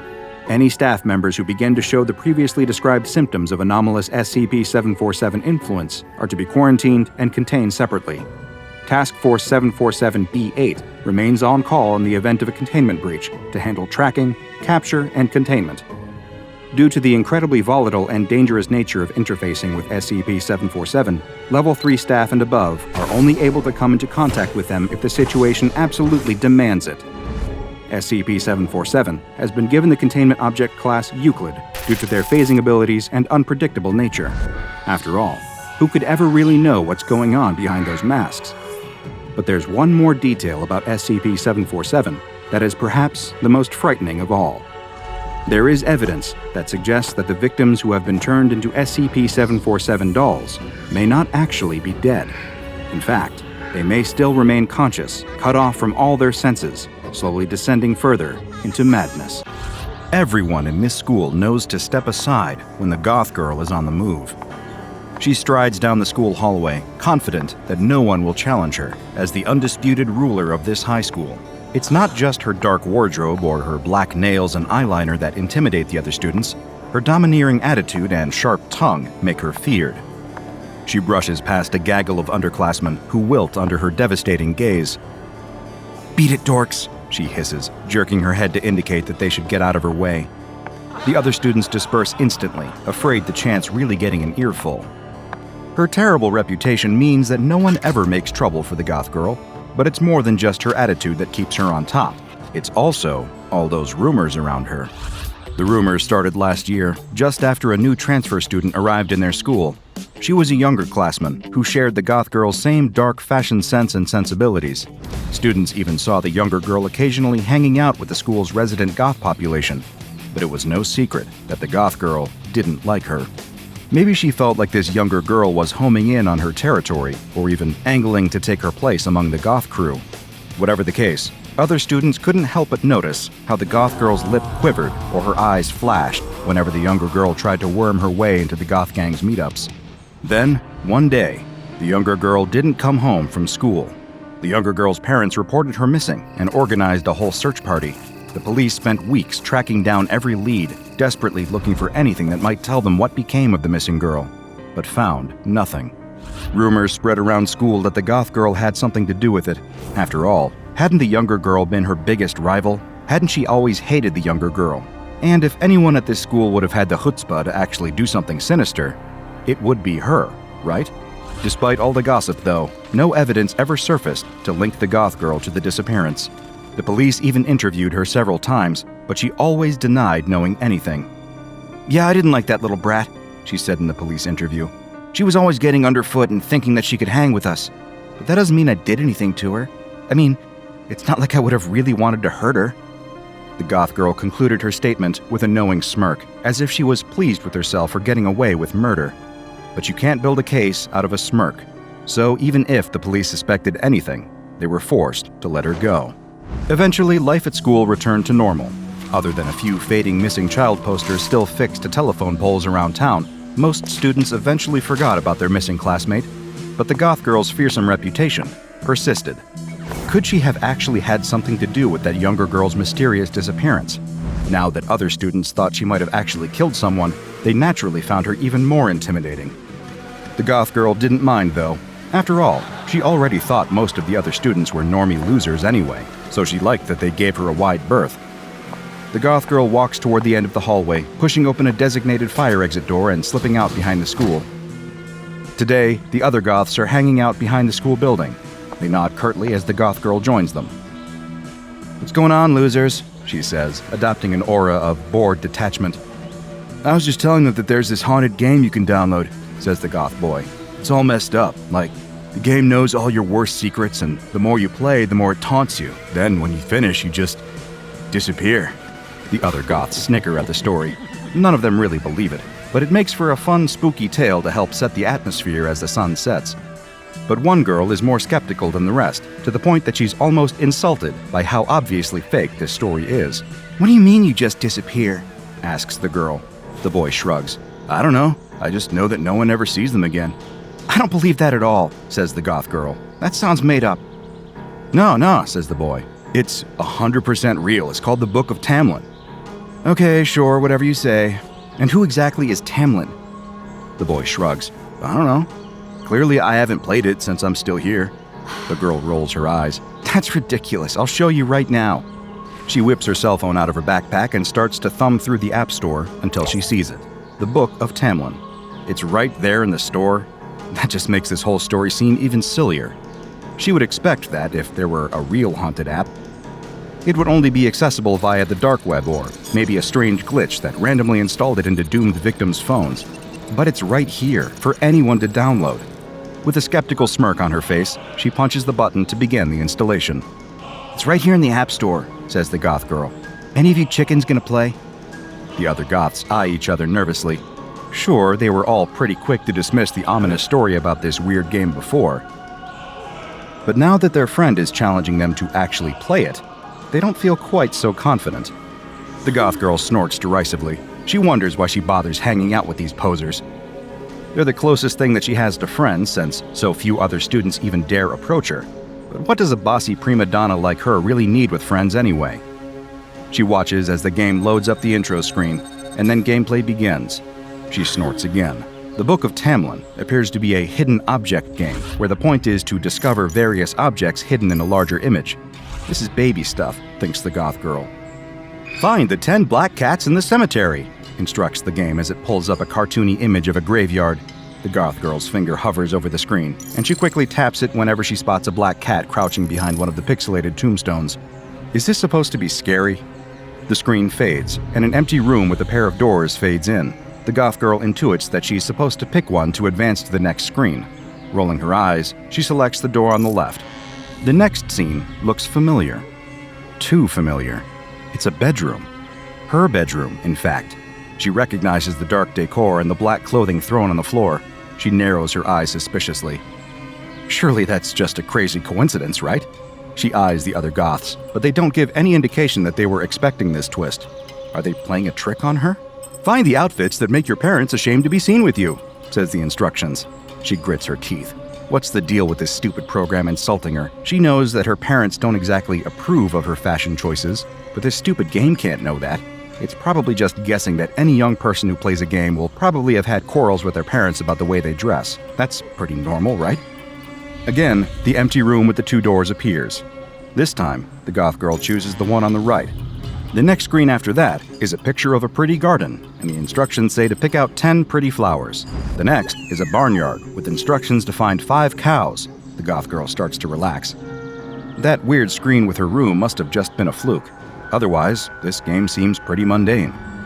But the next screen makes the goth girl's face go as white as a sheet. Her eyes bug out of her head, and sweat starts to bead on her forehead. No way. There's no way that this next screen could be real. The image that appears is familiar to her. It's a real-life place. She knows, because she's been there. It's an image of a particular ravine deep in the local woods. People sometimes throw old garbage down there, so it's full of old washing machines and wrecked cars. Years ago, an old oak tree fell across the chasm, and now the dead log functions as a makeshift bridge. Sometimes kids dare one another to cross it. The instructions read, "Find the girl who wanted to be a part of your club." The goth girl doesn't need to search the image to know what she'll find.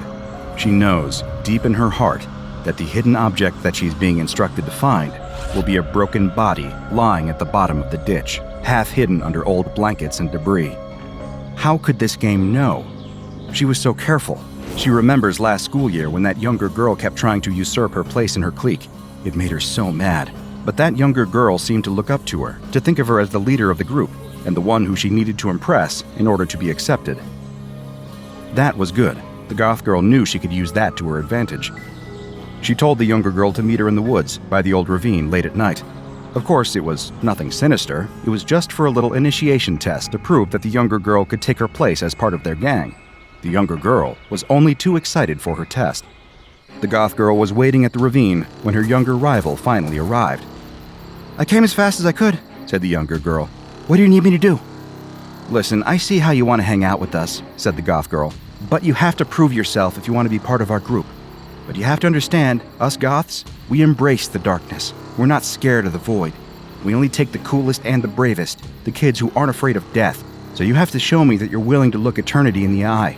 All you have to do to join us is to cross this ravine over that log over there." She pointed at the fallen log. The younger girl looked frightened, but she nodded. The goth girl half expected her to turn tail and run home, but she was surprised to see her rival make her way toward the log. Maybe she wasn't as much of a poser as the goth girl thought. The goth girl didn't mean for anything bad to happen. She really only wanted to scare the younger girl. Maybe she could freak her out enough that she wouldn't want to hang out with them anymore, and then she wouldn't have to deal with that little pest anymore. The younger girl clambers up atop the log and slowly starts walking across the deep gorge, carefully placing one foot in front of the other. But the peeling bark of the old log is more slippery than it looks, and it's hard to keep her footing in the dark. The younger girl makes it almost halfway across the ravine before she loses her footing. With a yelp, she lurches to the side and falls down the slope, tumbling head over heels and landing amongst the garbage with a sickening crunch. The goth girl screamed in shock. She stared down in the ravine, seeing the younger girl lying still at the bottom, her neck bent at an impossible angle. It was obvious that the fall had killed her instantly. The goth girl knew she was in trouble. Or was she? Nobody knew she was out here. Nobody knew that she'd asked the younger girl to meet her here. All she had to do was keep her mouth shut, and nobody could pin this on her. The plan worked. She worked out her alibi and stuck to it during all the police interviews, never deviating, practicing her story until it sounded natural. The cops fell for it, clearing her as a suspect before moving on in their investigation. For a whole year, she had carried this terrible secret. Of course, it got easier over time. She gradually convinced herself that the whole thing was a terrible accident. It couldn't have been prevented. She had nothing to feel guilty about. And yet, somehow, this game knew. This game knew exactly what she had done. The phone slips from her palsied fingers and drops to the ground. The other goths look at her in confusion. They've never seen their leader in such a state of terror. What could have spooked her so bad? "Which of you made this dumb game?" she snaps. "It must have been one of you. Fess up." "We don't know what you're talking about," says the goth boy. "I already told you, it's supposed to be haunted and—" "I don't know what you think you know, but you don't know anything," shouts the goth girl, hysterical in her fear. Has she been found out? Was this entire game just an elaborate ruse to trick her into confessing her guilt? Well, she's not going to fall for it. She's still the queen boss of this school, and if any of these losers think that they can knock her off her perch with a silly game, they're dead wrong. "What do you mean, we don't know anything?" the other goths are murmuring amongst themselves. Of course, they'd heard the rumors about their leader as well, but they never really gave them much credence. She may be a little sharp, but that doesn't make her capable of murder. But the way that this game had freaked her out so much is really beginning to make them wonder. The goth girl is frantic now, seeing her control slip away as the other kids begin to mull the possibilities. She can't believe this. She wonders desperately if someone was there that night to see the whole terrible accident play out. Or maybe she let something slip without knowing. What other explanation could there possibly be? "I'm out of here. Leave me alone. Don't follow me," she yells as she stomps away. The other goths don't make any move to follow, intimidated by the wrath of their leader. But when the goth girl throws open the door to head back inside the school, she's confronted with an unexpected sight. Instead of the long gray hallway lined with lockers that she expected, she instead sees a single empty room. It couldn't be, but it looks exactly like the empty room from the game, the one that she glimpsed between levels. "This isn't supposed to be here," she cries. Behind her, the other goths stare in confusion. They too recognize the room from the game, but they can't figure out for the life of them how it's managed to appear in real life. What's going on? Is her guilty mind playing tricks on her? No, that can't be. The reaction of the other goths shows that they see it too. She doesn't think she can trust her senses, but she also feels an overwhelming urge to step into that empty room. "Don't go in," calls the goth boy, but it's too late. Internally, her rational mind is screaming at her to stay out, but she can't control her feet. She steps inside, and the door swings closed behind her.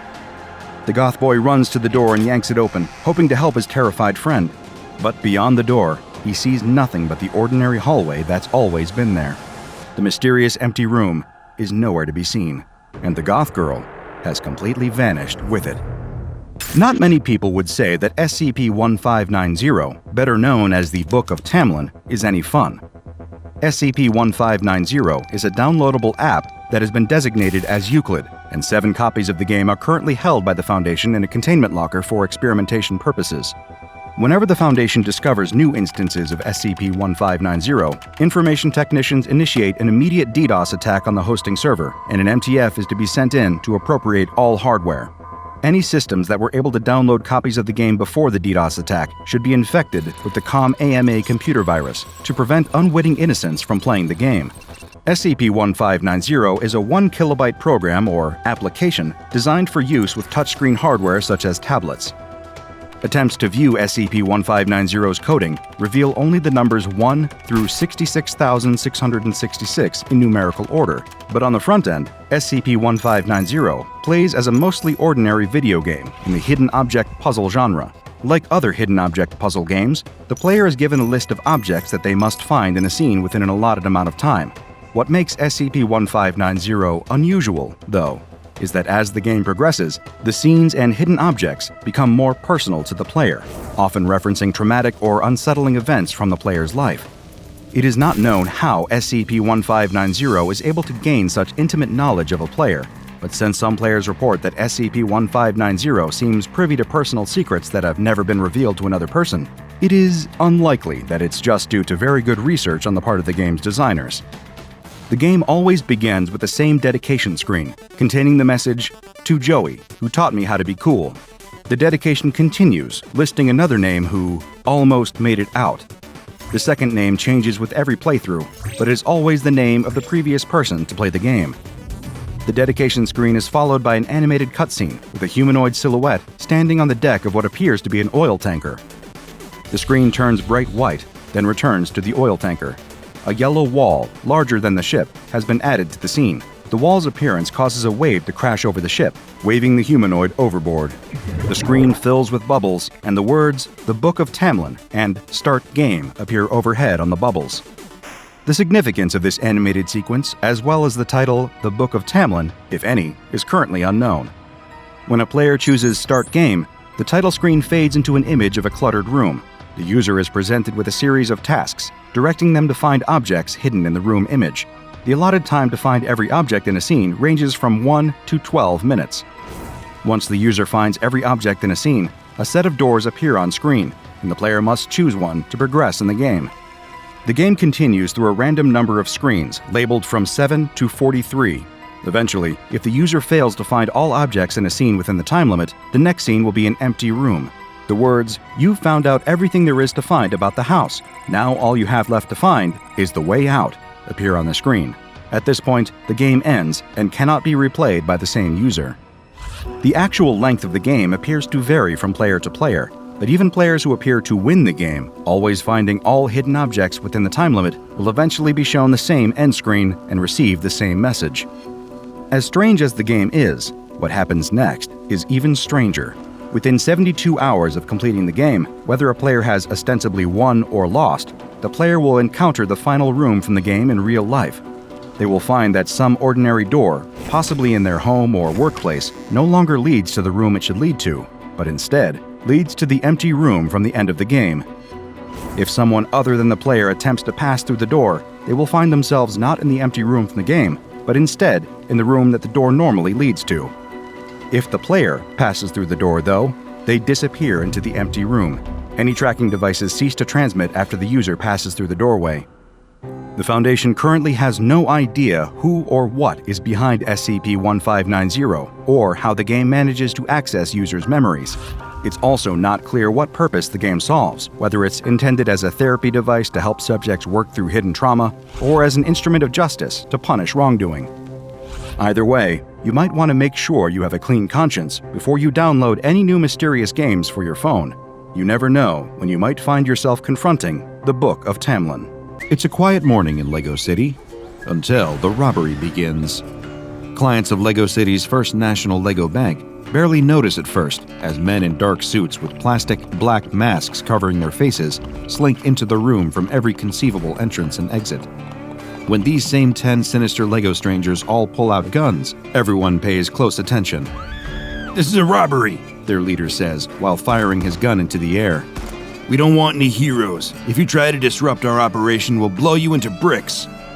The patrons hit the ground, cowering for dear life, as 5 of the masked robbers approach the tellers with open bags, and the other 5 work crowd control, pointing their weapons at the cowering civilians. These men are hardened Lego criminals. If something goes south, they won't hesitate to start blasting. "Empty your vaults, lady," the leader says to one of the tellers. "We ain't messing around. We'll ice everyone in here." But the teller doesn't follow his orders. Instead, she reaches under her desk and presses a tiny red button hidden from sight. Suddenly, the room erupts in red flashes and alarms as the bank's security system activates. Robbers and hostages alike feel themselves beginning to panic, but the leader, he stays cool and still. Less than 10 seconds pass before the alarm stops. You could hear a pin drop in the room. Locks deactivate and shutters roll back up. The teller is confused and horrified. What happened? Little does she know, in a van parked outside, an 11th member of the Lego robbery team is working on a sophisticated computer setup. He's hacked into the bank security system, and he's been able to both shut down the alarm system and intercept the message that goes out to the local police precinct. The plan is unfolding perfectly. "Nice try," the leader says, and shoots the Lego teller dead. Everyone in the room, including the other Lego robbers, gasp. Nobody is prepared for things to get this ugly this quickly. "Anyone feel like helping me out here?" the leader says. "Or am I going to need to start wasting more tellers?" The surviving tellers read the message loud and clear. They open up the vaults and begin wheeling out stacks of Lego cash, which the robbers begin stuffing into containers and duffel bags. In total, they steal over 2 million Lego dollars. Each member of the team is going to get a hefty payout. With the mission completed, there's no sense in hanging around. They need to hop into their Lego getaway cars and be out of there before the Lego cops show up. But by the time they're leaving the bank, it's already too late. Lego cop cars are tearing down the street towards their parked getaway vehicles. It doesn't make sense. Their operation was perfectly planned, military in its precision. The whole thing had been over in less than 3 minutes. How are the cops on them already? But none of them have time to think. The cop cars screech to a halt, and armed officers start climbing out, training their guns on the gobsmacked team of Lego robbers standing in front of the bank. "Freeze! Put down the weapons in the bags, or we'll be forced to take action!" A Lego cop screams over a Lego megaphone. The only reply they get is gunfire. The leader levels his Lego gun and starts blasting, taking out 2 cops and forcing the rest to scramble for cover behind their vehicles. Taking advantage of the moment of opportunity, the robbers scatter like cockroaches under a newly lifted rock. Most make it to their cars, but in the confusion, the Lego police are able to return fire. One of the robbers, the tallest but slowest of the hardened criminal team, goes down in a hail of bullets. Another one of the robbers, who'd been his friend, screams in rage and turns his gun on the police, firing like a madman, not even caring if he hits his target. A conveniently placed police sniper in the building across from them wings him with an expert shoulder shot that drops him to the ground, alive but too injured to escape. He's nothing but dead weight now. The remaining 8 robbers pile into 3 Lego getaway vehicles, 2 classic cars manned by getaway drivers, and the van where the team's elite Lego hacker had been doing his high-tech work. Now, their job is a lot more simple. Get out of here without getting caught or killed. Immediately, the chase spills out onto the streets. They'd planned for this possibility. After completing the job, they'd each head to 3 different pre-designated safe zones, so if one was followed, they wouldn't implicate the others. The plan is complicated by seemingly having every single one of the city's cops on their tail now. Contact between the 3 vehicles immediately breaks down. The leader of the robbers is in the fastest of the getaway cars, with 3 others, the driver, the rookie, and the old-timer. Behind them, scores of Lego police cars surge through the streets. Armed officers hang out of the passenger doors, opening fire on their escape vehicle, hoping to hit them or at least pop the tires. "You want to play rough, huh?" the leader says to his panicking fellow criminals. "We'll show them how to play rough." The leader and the old-timer grab a pair of Lego submachine guns that are lying across the floor of the car. They lock and load before leaning out of the car windows to return fire. If they're going to go down today, it's going to be in a blaze of glory, not bruised and humiliated in a holding cell. "You'll never take us alive, coppers!" the old-timer barks as he and the leader open fire on their pursuers. It's a parabolic hellstorm, skittering bullets across the hoods of the police cars behind them. The windshields of even Lego police cars are reinforced to take this kind of punishment, but not for long. Soon enough, the surge of cars is buckling under the weight of fire from the leader and the old-timer. Cars are crashing into each other and piling up as the criminals take off. What should have been a simple robbery is quickly spiraling into a nightmare for all involved. The death toll is already in the double digits, and the chase goes on, with frequent gunfire exchanged between the Lego robbers and their Lego boys in blue pursuers. Above all this, above the chase, above the gunfire, above the robbery, 2 almost godlike giants stare down on the whole chaotic display. These godlike giants are, in fact, a pair of young boys aged 8 and 9. Less than an hour ago, these boys were just bored kids who'd run out of games to play on their Xbox. They had decided to go a little retro and switch up the Minecraft for a classic box of Lego. One of the 2 young boys remarked, "I think my dad has a big red box of Lego in his office. He probably won't mind if we use it." Of course, what the boy didn't know was that his father wasn't, contrary to his own belief, an accountant who worked in the city. He was actually a mid-level researcher working with the SCP Foundation, and quite the workaholic at that. He had a tendency to bring his work home with him, metaphorically, and in the case of some safe-class SCPs, when given the proper clearances, literally. One such SCP was SCP-387, the Living Lego, a toy that genuinely has a mind of its own. While completely inert and seemingly normal inside their red box, when removed and even partially constructed, the Lego comes to life and begins playing out its roles, from planes to tanks to hospitals to war zones. And these Lego creations are extremely committed to their parts. After finding the box, the young boys did what all children do when they happen upon a box full of Lego. They started building. And thanks to their vast juvenile imaginations, it didn't take long for them to construct an impressive Lego city in the living room. But a standard city full of Lego running smoothly is no fun. The boys needed to introduce a little extra excitement to the proceedings, like, say, a team of bank robbers. The one thing the 2 young boys don't expect is for the bank robbers, when introduced to the city, to start independently planning and executing a heist on the city's biggest bank. Still, there are worse ways to kill a rainy Sunday. Back on the ground of the Lego City, the other getaway vehicles are running into trouble. The other car had initially managed to pull ahead from the police, but while trying to cross a bridge, it runs into an unexpected roadblock. Literally, the Lego police have built a roadblock on the other side of the bridge, and now it's too late to reverse. "Open fire!" An enraged Lego police captain yells to his assembled squadron behind the barricades, and they raise the guns, and do so. Lego bullets pepper the getaway car. They can't drive through the barricade. All they can do is make a sharp left turn and hope to avoid the onslaught. Instead, they smash through the Lego barricade and tumble off the bridge. The car sails into the freezing Lego River, where the sudden cold paralyzes the robbers and the getaway driver inside. They go into shock and drown moments later. Across the Lego City, the van containing the hacker, the getaway driver, and another robber had somehow blended in with the traffic and has managed to escape the relentless police chase. Everyone inside the van breathes a sigh of relief, knowing they've already done better than most of their fellow criminals tonight. If they manage to make it through, there will be much to celebrate. For them, the next stage of the mission is clear. They need to make their way to a warehouse in the industrial district, their designated drop-off area, where they could hide their stolen money and disappear like leaves in the wind. They've already been through the hard parts, the planning, the robbery itself, the shootout, and car chase with the police. They're out of the woods now. Or so they thought. When they arrive at the warehouse and drive inside, parking their van, they immediately realize that something is off. But by now, it's too late to do anything about it. They suddenly hear footsteps and the screech of tires as heavy police tactical vehicles squeal into the warehouse all around them, boxing them in. Lego SWAT team operatives climb out of each vehicle and train their weapons on the trapped van. One of them yells, "We have you surrounded! There's no way out! Drop your weapons and surrender if you want to walk out of here alive!" And so, with no other options, this is exactly what they do. When they exit the vehicle with their hands behind their heads, the Lego SWAT team tackles them and claps cuffs around their wrists. They'll likely be spending the rest of their lives in jail for this fiasco, but at least they get to live. Across the city, only 4 members of the robbery team remain alive and free. The leader, the old-timer, the rookie, and the remaining getaway driver, all of whom narrowly managed to escape the extensive police detail following them. It had been a mix of skill and blind luck. The leader knows that one thing about this whole situation has nothing to do with luck.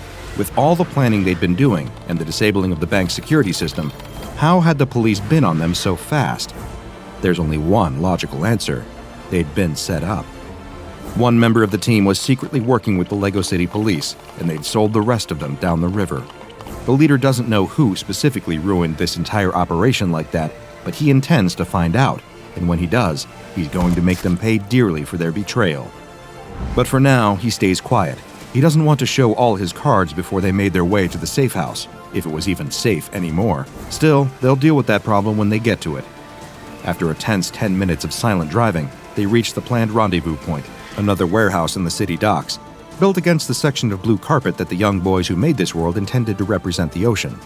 Here, they'd wait for a speedboat chartered by their employers to pick them up and their ill-gotten gains. If they survive that long. The getaway driver parks the car out of view in the abandoned oceanside warehouse, and the criminals inside pile out, breathing carefully and stretching their little Lego legs. There's tension in the air, and of course, it's the leader who breaks the silence. "Someone here hasn't been entirely honest with us," he says, taking out his Lego handgun. "There's no way the cops could get on us that quickly if they hadn't been given some kind of tip." Another grim silence falls over the room. The old-timer, the rookie, and the getaway driver share a suspicious glance. Who among them could be the imposter? The daring escape they'd managed to perform no longer gives them comfort. The millions of dollars in the trunk of their little Lego car may still be forfeit if one of the people in this warehouse is a police informant. The silence is once again broken by the leader, who raises his weapon and shoots the getaway driver dead. The rookie and the old-timer are horrified by the seemingly callous and random display of violence. "What's wrong with you?" the old-timer barks. The rookie chimes in with, "What made you think he was the mole?" The leader just laughs, his weapon still raised, its barrel drifting back and forth between the old-timer and the rookie. His indifference to violence frightens them. He seems unpredictable and dangerous. "No reason," the leader says. "He'd already done his job. We don't need a getaway driver anymore. And getting rid of him narrows down my options. Which one of you squealed on us?"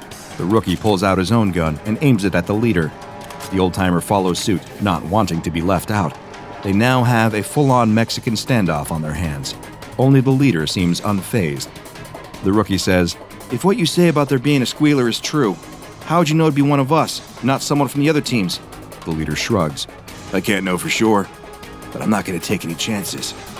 He levels the gun at the rookie and prepares to fire, when suddenly a nearby window shatters. It's the police. Their little internal dispute would have to wait if they wanted to keep a single Lego cent of the money they'd stolen.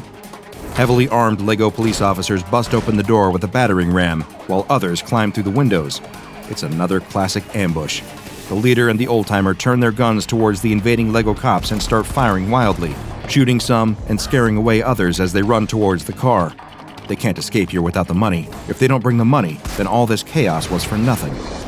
The leader runs across the warehouse, narrowly dodging the hail of Lego bullets firing all around him, and skids to a stop behind the getaway car. Even with gunshots ringing out from every direction, the leader keeps his cool and reaches into the car. He manages to find the largest duffel bag and slings it over his shoulder. Even if he doesn't get all of the money, he can run away with most of it when that chartered speedboat arrives. Nobody involved in this even notices when the roof lifts entirely off of the warehouse. The two huge young boys stare in from above, curious about where the story is heading down below. They're here just in time to see the tense shootout continue as the desperate leader pops out from his cover and returns fire against the advancing line of police. The old-timer tries his best to hold his own, holding a gun in each hand and firing wildly, but his recklessness soon catches up with him. Outnumbered, the cops with Lego shotguns and assault rifles unload on him, leaving him every bit as dead as the getaway driver. Ducking away to avoid the same fate, the leader notices something. The rookie is nowhere to be seen. Not dead, just gone. He knew it. Of course the rookie had been the mole all along. He should never have trusted the little creep. It had been a perfect plan, and he'd ruined everything. Over the din of gunfire, the leader hears something else. A boat motor. It's the chartered speedboat, his ticket out of this nightmare of bullets and broken promises. He might win after all. He turns and sees the speedboat entering the submerged part of the warehouse, just out of view of the police strike force. It would be a risky move, but he knows he can make it. He doesn't have any choice. Throwing caution to the wind, the leader turns and runs towards the boat, dodging every bullet that the police fire at him. He's doing it. He's doing it. He jumps into the boat, and the boat takes off, speeding away from the warehouse. He laughs in crazed relief, still lugging the duffel bag full of money off his aching shoulder. He's out. He's home free. Until a giant hand from above descends and grabs his Lego boat. He's lifted up and thrown back into the red box he was originally taken from, while the two young boys start taking apart the rest of the Lego city and tidying it back into the box too. "My dad'll be home soon," one of the young boys says. "We better clean up before he's back." These winters are getting worse every year, that's for sure. The old cattle rancher doesn't know if it's the climate changing, God's judgment arriving, or if he's just getting older and struggling to keep up. Probably a strong mix of all of it. Whatever the cause, it doesn't change the facts. It's deathly cold out there. His ailing, elderly ma's health continues to deteriorate. He hasn't heard from his delivery driver Jorge in days, and on top of it all, his loyal dog Maribel is out there barking into the darkness of the barn. The rancher heads out to fetch her. He doesn't know what he'd do if she froze.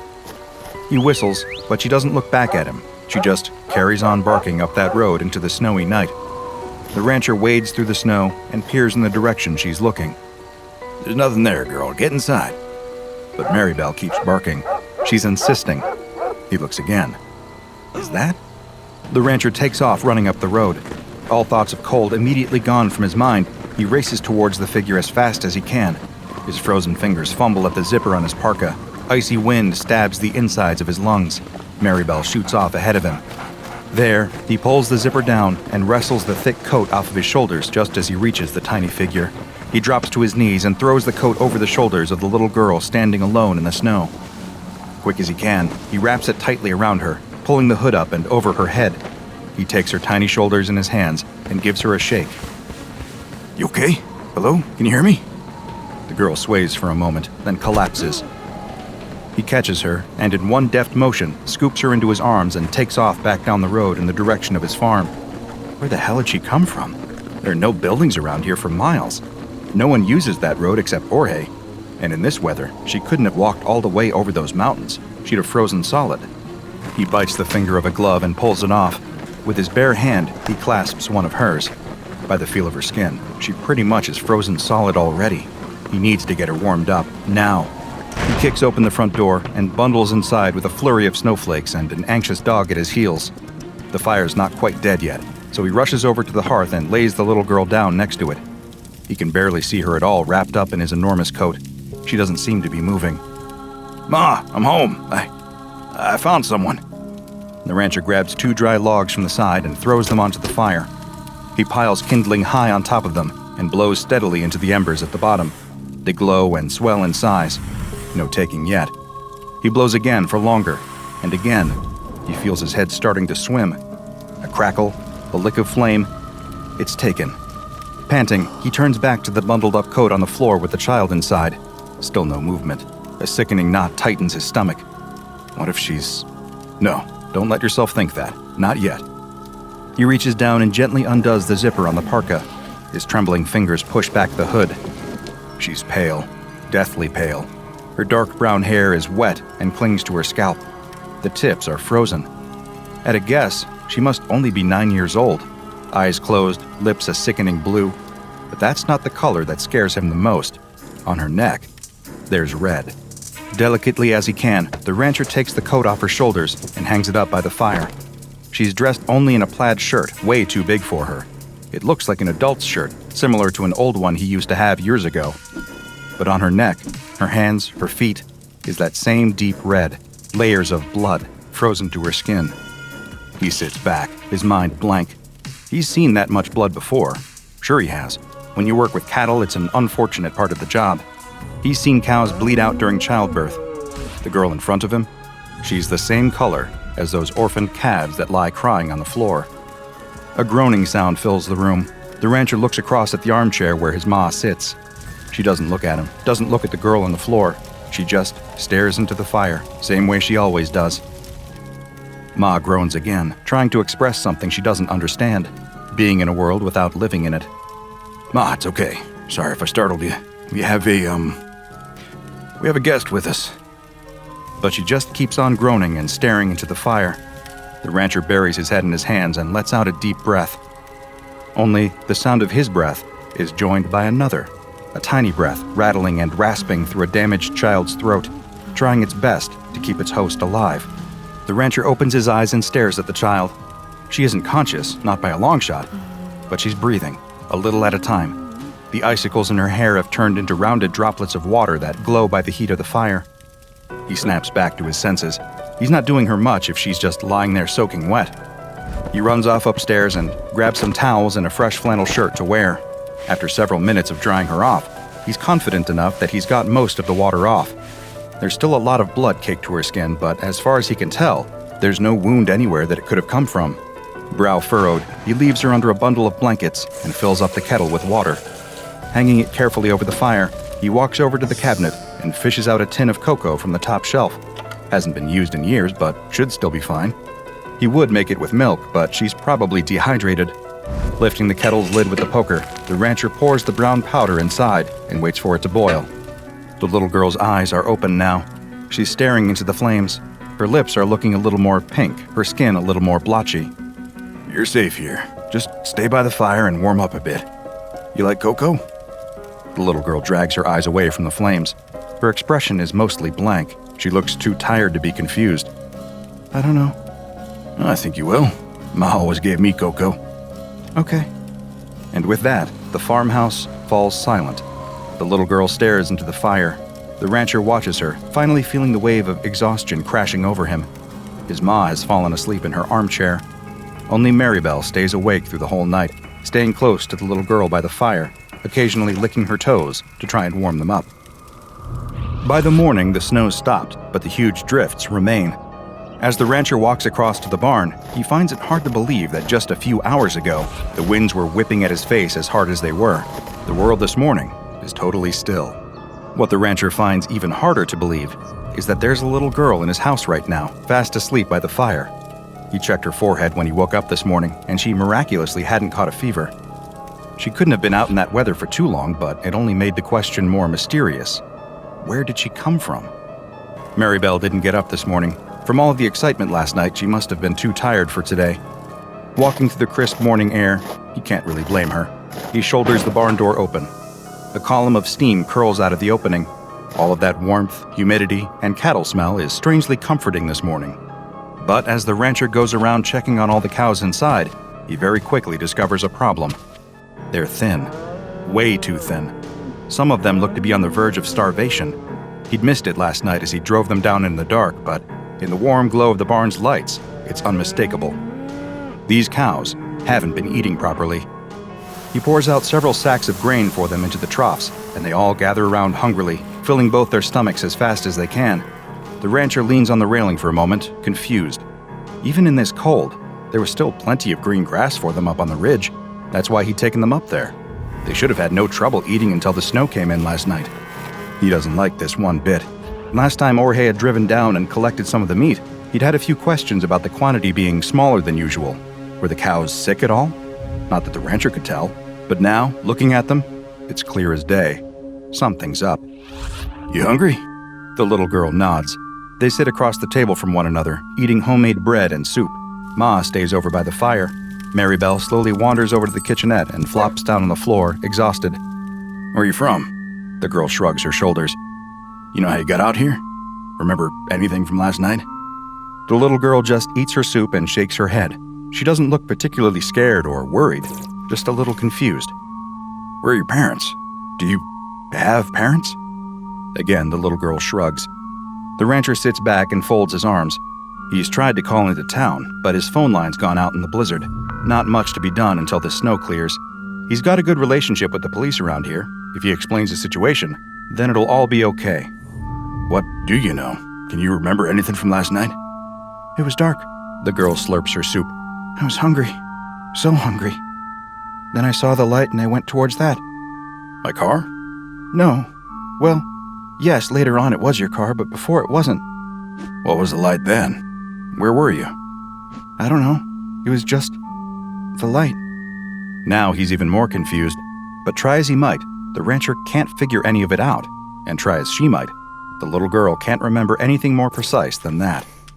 The pair of them hop into the car and drive back out up the road that afternoon. The snow is piled so high that the rancher is having to get out twice as often as he did the previous night to clear a track for them. He isn't actually sure what he's brought her out here looking for. Clues, maybe? He almost laughs at himself at the thought, but that's probably the best word for it. If he can figure out how she got here, then he can work on understanding who she is and how to get her home.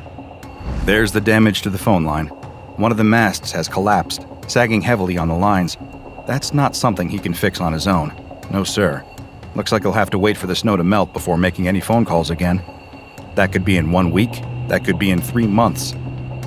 He glances at the child sitting in the passenger seat. She's just staring out of the window in amazement, wrapped up in as many layers as he could put on her.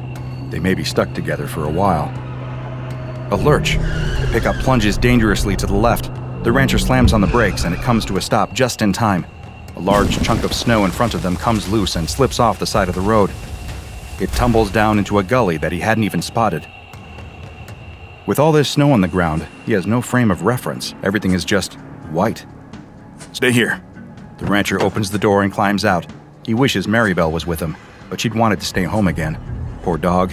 She must really be going through it if she wasn't even up for a ride in the pickup. Carefully as he can, testing every step before making it, the rancher creeps over to the edge of the gully. It's bigger than he thought, much bigger. It continues down, more and more sharply for a few hundred feet, all the way down into a... Oh no. There's a semi down there, a big rig, warped and bent, lying on the rocks. Just a glance is enough to tell the rancher it's Jorge's, but he just keeps staring at it in disbelief. Can't be. But it is. Stay in the car. The rancher reaches past the little girl and into the back seat. Grabbing a pair of crampons and some rope, he straightens up and looks at the girl. She knows it's serious. He can see the concern on her face. Stay in the car, he repeats. By the time the rancher makes it down to the truck, his legs and back are killing him. All this work over the last 24 hours is going to start taking its toll sooner or later, but some things have to be done. He pauses by the semi. It's on its side. He'll have to climb up onto it and try to open the door. Some things have to be done. He hoists himself up and manages to clamber onto the metal door. It's badly crumpled, and the window is smashed in. He doesn't fancy his chances of being able to get it open. One look through the window shows him that he won't want to do that anyway. Blood coats every inch of the inside of Jorge's truck. The cabin that the rancher is so used to seeing and sitting in is almost unrecognizable. Smashed glass is sprinkled across every surface with a dark brownish-red layer of gore frozen into everything else. There, in the midst of it all, still wearing a seatbelt, is Jorge's body. It dangles like a limp carcass at a butcher shop, like the cows he hangs in the slaughterhouse. And like those cows, a large chunk of Jorge is missing. His fat stomach is gone, not just cut open, but gone. The tops of his thighs, too, and much of his chest. So much of him is just missing. Open arteries and lifeless nerves dangle in place. That must have been a hell of a crash. The rancher reaches over and pulls Jorge's cap down over his eyes. Not much else to be done right now. No way he can clean this mess up by himself. But as the rancher climbs up the valley, his mind starts to connect some dots that leave a sick feeling in his stomach. He's seen that much blood somewhere else, or rather, on someone else, just last night. He slams the door to the pickup shut and starts to drive back down the track. Since the snow stopped, all of the drifts that he'd cleared earlier remain clear. It's only a few minutes' drive back down to the farm. He doesn't say a word the whole way, and neither does the little girl. She clearly senses something's up. The sick feeling in his stomach remains. He pulls up the handbrake, and the two of them sit in silence outside the farmhouse. There's a truck in that valley. Did you know that? Yes? Is that where you came from last night? I don't remember. Was he... The rancher stops. Jorge didn't have any kids. What were you doing in his truck? I don't know. Was he... The rancher can't bring himself to accuse his best friend of the words that almost left his mouth. Do you think you might not remember because something bad happened to you? I don't know. The rancher closes his eyes for a long moment. Silence fills the pickup. Come on, let's get inside. But inside wasn't the safe haven he'd been hoping for. Ma's been throwing up. Not just once, but a few times. She's distressed, groaning aimlessly for someone to come and save her. Maribel is pacing around the room, yelping and whining.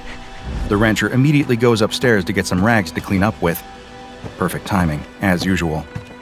But he stops in his tracks when he comes back down. His ma's stopped moaning. The little girl is kneeling by the armchair, holding the old lady's hand. The room is calm. The little girl gently places the frail hand back on the armrest and comes over to take the rags from the rancher. Returning to the old lady, the girl goes about mopping her up as best she can. Maribel slumps back down on the floor. And that is how the four of them exist for the next few days. Ma gets sicker steadily, but the little girl stays by her side all day long, caring for her in every way. The rancher's glad of that. It gives him the time he needs to help his cows outside. None of them are in a good shape. Whatever it is, they're still getting thinner. He feeds them all the grain they'd normally need, and then some, and they always finish it off. Yet none of them are getting any fatter. The rancher leans on the railing, trusty dog by his side. His energy is starting to really lag behind what he needs. The last couple of days, even though he hasn't done all that much, have totally taken it out of him. How do you think it is, Maribel? He looks down at his little friend. She's looking thinner too, actually, but she's been eating just fine. It hits him. Tapeworms. As soon as the word comes into his head, it makes total sense. His cows, his entire herd by the looks of things, have been riddled with tapeworms. Oh, hell. He hasn't got anywhere near the amount of medicine needed to give some to all of them. Even if he did, a lot of them are looking pretty far gone. The chance of reinfection would be high. He needs supplies. He needs Jorge. Maribel whines softly next to him. He knows what they have to do. Laying Maribel down carefully by the fire, the rancher administers the tapeworm medicine. For a few hours, they lie there together. He strokes her side, waiting for her to pass it. The little girl watches over his shoulder. His ma sits back in her chair, mumbling to herself. He hasn't talked to the little girl anymore about Jorge yet. He isn't sure what there is to say. Maybe he should ask if Jorge was sick. After all, the cows clearly have had these tapeworms since before the other night. Jorge may have picked up contaminated meat from him last time he came. Maybe... Maribel passes the worm on the rug. Ugh, the smell.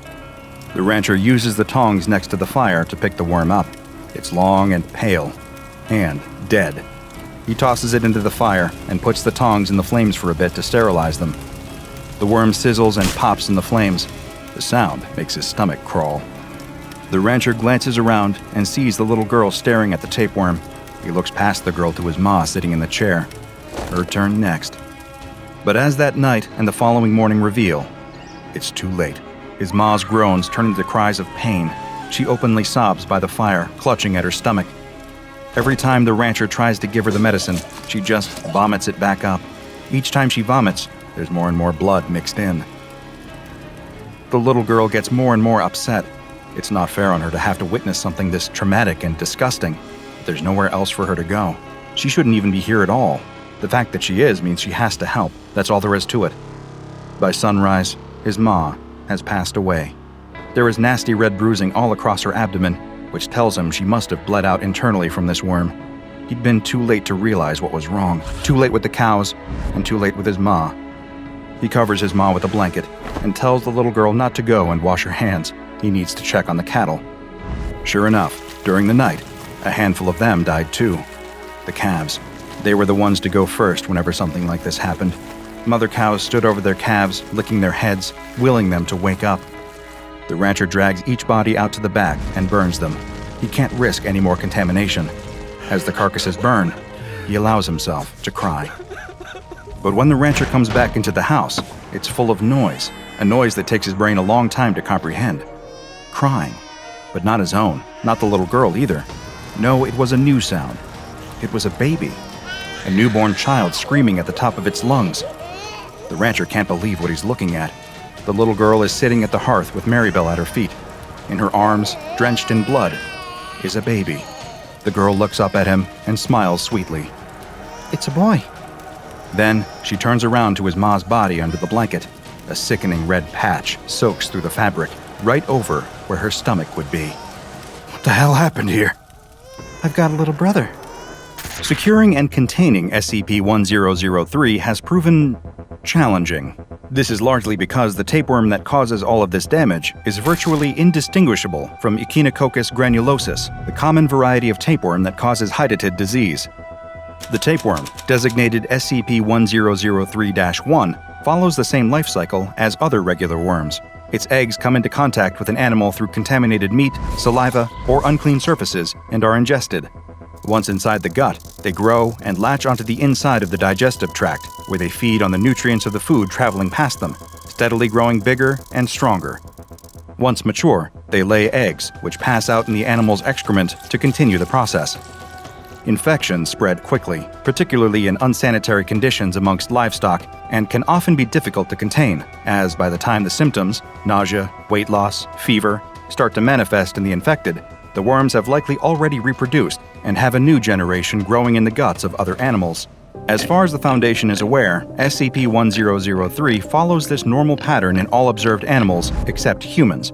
When a human ingests an egg from this tapeworm, a very different creature starts to grow in their gut. Human embryos, with the same genetic code as the tapeworm, begin to form. The rate of their growth is greatly accelerated, however. By just 8 weeks, they are as mature as the typical 3-week-old neonate or newborn child, although similar in size to an 8-week-old embryo at 13 to 16 centimeters. Many eggs usually enter this fertilization period, but almost all of them die before having a chance to develop much beyond the early stages. They stand the best chance of survival when buried in the hepatic tissue, where they can absorb plenty of nutrients from their host. The host at this point usually starts to experience mild symptoms, lethargy, the occasional stomach cramp, nothing particularly severe, yet. The embryos that survive soon develop rows of temporary, razor-sharp teeth. At this point, passively absorbing nutrients is no longer enough for them. They bury their teeth into the soft tissue surrounding them and begin to eat. Once they enter this stage, their rate of growth increases exponentially the more flesh they consume. Eventually burrowing out into the world, the tapeworm child is born drenched in blood. The size and apparent age of the child that emerges from the corpse are determined by the size of the person they consume. For example, the child eating its way out of the rancher's maw appeared to be only a 10-month-old child, as there was very little of the frail old woman for it to eat. By contrast, the little girl who emerged from Orhe's gut had plenty of fat to feast on, and so was able to grow to the size of a 9-year-old. Once the child emerges, the teeth that they'd used to eat their way out quickly become loose and are replaced by regular human teeth. The children themselves have no memory at all of where they've come from or what they are. They have the same motor and linguistic skills that a regular child would possess at their age. Nothing, aside from their DNA, marks them out as being any different from the children around them, blissfully ignorant, just like the children around them. It is theorized that many of these children end up in orphanages. With no birth certificates or identifiable parents, they fall through the gaps in the system, quickly lost to the world. The only way to really track them at all is to follow the infections they cause. You see, these tapeworm children have one final curse they must live with. Their bodily fluids, their saliva, and sweat contain the same tapeworm protoscolex that will develop into SCP-1003-1 as soon as it is ingested by another creature, making the cycle start all over again. If you want to track down a tapeworm child, and I highly advise that you don't, all you have to do is follow the trail of nasty stomach infections, internal bleeding, and freak pregnancies amongst the outcasts of society. It, unfortunately, will not take long. There are currently 10 instances of SCP-1003-2 in containment. The children live in Bioresearch Area 13 under strict supervision. Researchers are only permitted to enter their cells whilst wearing full-body biohazard suits, but first must have Level 4 security clearance and must have written permission, and can only enter with specific research goals agreed upon. All staff are regularly tested for the presence of any kind of tapeworms in their system. No other animals are permitted in this facility. It's never a nice feeling waking up lying amongst shards of broken glass in the middle of the road. The dawn sky above the biker looks almost peaceful. It's as if nothing had gone wrong at all, as if everything is right in the world. But slowly, the throbbing pain washes into his helmeted head, and the sound of the traffic surrounding him rises in his ears. A sea of onlookers gathers around as the cars blast their horns. Through the cracked visor of his helmet, the biker can see concerned faces, people calling emergency services, and a few women crying. His paramedic bike is toppled on its side about 40 feet from him. There are long black tire marks running up to where it lies, smoking slightly on its side. With a groan, the biker sits himself up and shakes his head. Bad idea. Looking around, though, it seems he's the only one injured. His bike had gone into the front of a car at the junction. The occupants of the car stand by nervously, offering him whatever little assistance they can. But there's no time for that, the biker suddenly realizes. He looks down at his watch frantically. It's 12:03 p.m. There's not enough time. He rushes over to the bike as fast as he can and lifts it back upright. A couple of onlookers try to grab his arms, trying to sit down to rest, but he can't. There's no time. He has just 3 minutes to get to St. Mary's Hospital in central London. Right now, he's at the junction outside Baker Street Station. He can still make it on time if he gets on his bike and goes now. The biker swings his leg onto the bike and kicks it into life. He takes a deep gulp and looks over his shoulder at the box on the back of his bike. He can't risk opening it here. The damage may already be done. But if the heart is still alive in that box, it is the only chance that a 10-year-old boy has for a normal life. If he doesn't get to the hospital in the next 3 minutes, his life could be over. The school children stand in a circle, looking down at the dead bird with a morbid fascination. Do you think it's alive? No way. The boy in the middle of the group goes to pick up a stick. With an air of false confidence, he walks up to the bird and gives it a prod. It makes a squelching noise. The other kids all reel in shock, making retching noises and laughing about it. It's only when their teacher comes out to call them inside that the group disperses, leaving the animal carcass alone, sitting at the edge of the playground, outside the view of boring adults. Each passing day, the kids wander over to the bird's body. It's kind of the best biology lesson they've ever had as they watch the animal slowly decompose. At first, its body just shrinks, goes flat almost. The feathers start falling out, and it loses all of its color. Then it starts to get puffy. Different parts of its flesh bulge out in weird places, as if they're being inflated like a balloon animal at someone's birthday party. But then, the maggots come. There are only a couple of tiny white crawling wrigglers in the bird's body at first, but a couple of days after that, it's infested with them. The creepy crawlies wriggle all over the body. But as the boy looks down at the dead bird, he spots something very peculiar, something they haven't seen in a biology class before.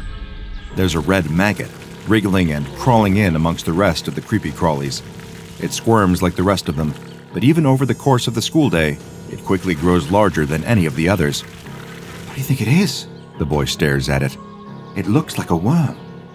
And a worm is exactly what it was. The next day, when the kids return, they see that the red maggot is now much larger than any of the others feasting on the bird. With a slightly translucent body, cherry red coloring, and small white speckles on its skin, it looks unlike anything they've ever seen before. Actually, not unlike anything they've ever seen before. It looks exactly like something that all the kids recognize very well.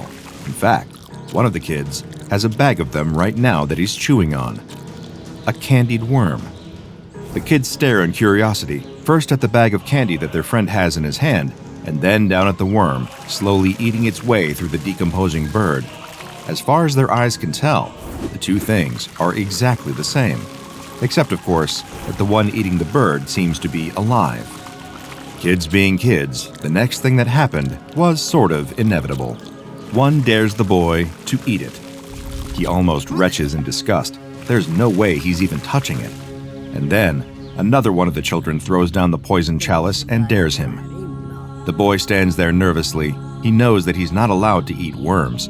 That had been a lesson ingrained in him from a very young age. But his mother isn't here right now. And this thing doesn't look like any kind of worm that he's seen before. It almost looks a bit tasty. In exchange for eating the worm, another one of the children promises he'll give him 5 English pounds. The kids around the circle gasp. That's a lot of money. None of them have even got 2 pounds on them, let alone 5.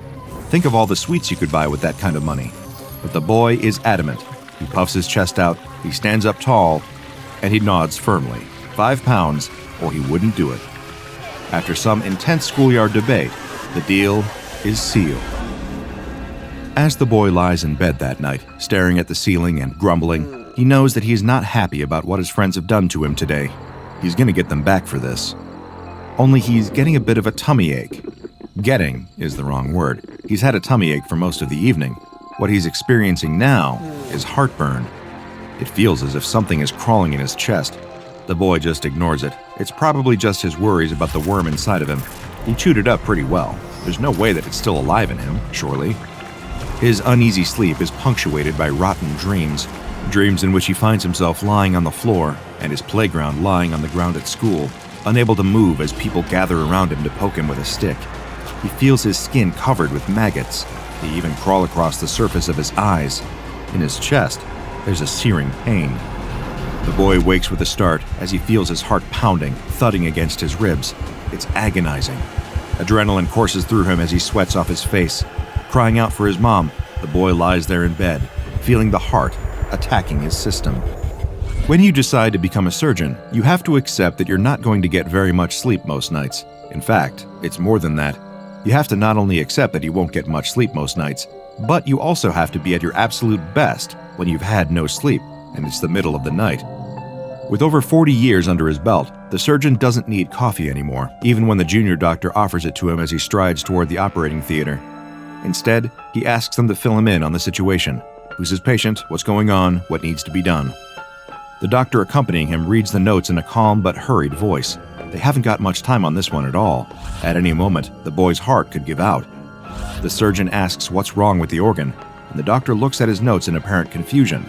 Apparently, over the course of the night, the boy has suffered a 72% reduction in the mass of his heart. The surgeon stops just on the other side of the door. He doesn't want to have this conversation in front of his whole team. He whispers to the doctor in a terse voice, What kind of infection does this boy have that his heart has undergone that rapid of a deterioration? It's not an infection at all, sir. Well, sir, it's a worm. The doctor holds out a sheet to him. The surgeon takes it from him.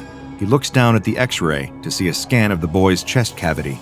It doesn't look so bad. There's a hole in the heart for sure, but the surgeon has encountered worse in his career. This was taken when the boy was first admitted. The doctor hands the surgeon a second x-ray. And this was taken just 1 hour later. It is barely recognizable as a human heart. There seems to be a mass growing in the cavity that was left by the heart, and there, infecting all of the boy's organs, was the shape of a worm. The biker weaves his way through the traffic down on Marylebone Road, eyes darting frantically in all directions. He may have a concussion, and he may not be allowed to drive at all right now. In fact, he knows he definitely isn't, but he is under strict instructions.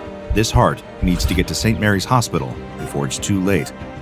The bike careens around the corner and skids to a halt outside the emergency doors. An ambulance team in front of him is trying to help an old lady out of the back of their vehicle, but the biker doesn't have time for them. He grabs the organ box from the back of the bike and races into the building. It takes all of his remaining concentration to navigate through the maze of hospital corridors on his way to the operating theater. On a better day, he'd be able to do this with no problem, but with his head injury, he can see the lights starting to blur all around him. Ward 6, Ward 7, Ward 7A, Ward 7B. He runs as fast as his heavy boots will allow him, feeling that energy draining from his system. He can't look at his watch. He can't check the time. He just has to find this boy. Operating theater, there, right up ahead of him, just a couple of 100 feet. There's a doctor waiting outside the door who looks up at the sound of his footsteps. The biker rips his helmet off and holds out the box with the heart in it, panting heavily. It's the moment of truth. Is he too late? The doctor looks shell-shocked, not at the biker's arrival, but clearly at something else she's just seen. The man starts to explain, but runs out of words, and instead beckons the biker to follow him into the observation room. There, the two of them stand looking through the glass at the little boy lying on the operating table with the surgeon standing over him. There's something in the air. The biker sniffs, confused. Can anyone else smell sugar? Next time you open a packet of candied worms, take a second to look through the little creepy crawlies in the bag. Perhaps poke a couple of them, just to see if any of them are moving. You can never be too careful. If you had told the parents of that young boy on the night when their son woke up with heart palpitations, telling stories of eating a worm at school, that the only health concerns he would have going forward were mild diabetes and a slightly raised level of blood sugar, I'm sure they would have been thrilled to hear it. You see, SCP-839, commonly referred to within the Foundation as candied worms, is much scarier on the surface than it is underneath. Not only does this SCP resemble your usual candy worm, but its body is actually composed of sugar flavorings and colorings, roughly equivalent to what you would find in most convenience store candy aisles. Each instance even has a small raised bit of writing near the tail specifying which flavor it is. While the origins of these worms are yet to be determined, cases have sprung up across much of the Western world, with higher numbers reported in areas with higher levels of diabetes. There seems to be a parallel between high-sugar diets and the presence of SCP-839. Whether they are of man-made or other origins is yet to be determined. That is not to say that SCP-839 cannot survive outside of human populations. This SCP in the wild primarily feeds on decomposing organic matter and is capable of sustaining itself on a purely vegetarian diet. However, when ingested into the human body, SCP-839 will target specific organs and burrow its way towards them. The organ in question depends on which color candied worm the SCP instance is. For example, the red cherry-flavored candied worms will burrow towards the heart and consume that, while the blue raspberry ones will instead feed on the human's kidney. One would expect the health consequences of this feeding to be severe. However, as the SCP feeds, it will also change its own shape and chemical composition until the worm itself becomes a substitute organ for the one that it is consuming. However, this substitute organ is not a perfect replacement, as other health consequences are derived from its presence. For example, the green apple-flavored SCP-839-3 targets the eye and replaces it with a jelly-green version of the human eye. While this eye is mostly capable of sight, subjects have reported mild hallucinations and blurriness of vision, as well as a greenish tint to how they see the world. Fortunately for the Foundation, SCP-839 reproduces sexually, meaning that individual instances require a partner in order to have offspring. This has made containment of this SCP much more feasible. Though they are a relatively low-priority entity in the broader scope of the Foundation, there are no known cases as of yet of any SCP-839 infections leading to death or serious chronic illness. Therefore, any instances that are captured by the Foundation are sent to Storage Site 839-1, where they are kept in a glass housing and regularly fed a diet of plant matter each day. Here, their reproductive activity can be closely monitored and controlled based on what research is needed.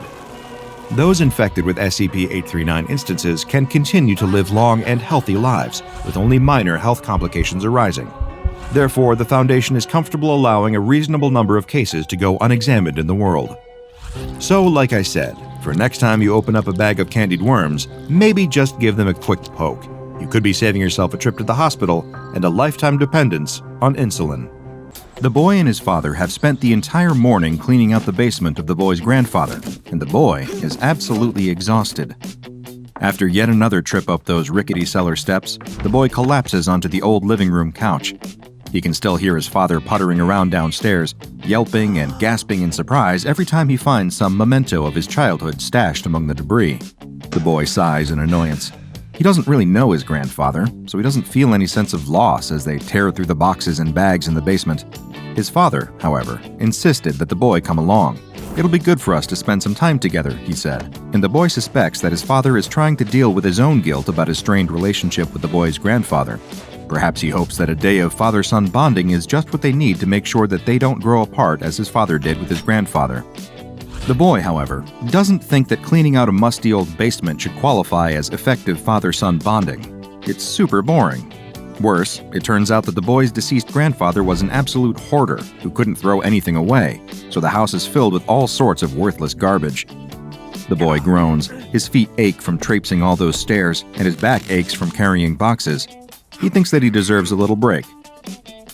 He pulls a small handheld gaming console from the pocket of his hoodie and turns it on. "I'll just play for a couple minutes," he thinks to himself. "Then I'll go and help Dad some more. You won't mind if I take a short break to recover?" The boy is sitting on the battered couch in the living room, playing the latest game on his handheld game console, when his father lurches into the room, carrying a gigantic white plastic box in his arms. "Check it out, sport," says his dad, a wide grin on his face. "Look what I just found in the basement." The boy briefly looks up from his game, resisting the temptation to roll his eyes at his father's annoying enthusiasm. His father is always getting excited for the dumbest things. As for that white box, the boy's never seen anything like it. "It's a Sega Dreamcast," the father says as he sets the white box on the living room floor and starts to untangle the massive wires protruding from the back of the object. "This was my favorite video game system when I was a kid. I guess your grandfather just couldn't throw it away." "What else is new?" mutters the boy under his breath, but he bites his tongue as he watches his father studiously pick apart the knots in the tangled wires. Obviously, this hunk of junk has big sentimental value for his dad. Reluctantly, he slides off the couch and takes a seat next to his father on the floor, and together, the two of them set up the Dreamcast. "This had all the best games," continues his father. "Soul Calibur, Sega vs. Capcom. Oh, you're gonna love these." After a few minutes, his father has the wires plugged into the television, and the hand controllers ready. He nudges his son in the side with his elbow. "What do you say, champ? You ready to go mano a mano against your old man with some real video games? I'm about to school you in what real games are like, none of this silly, what's it called, Among Us junk like you played today."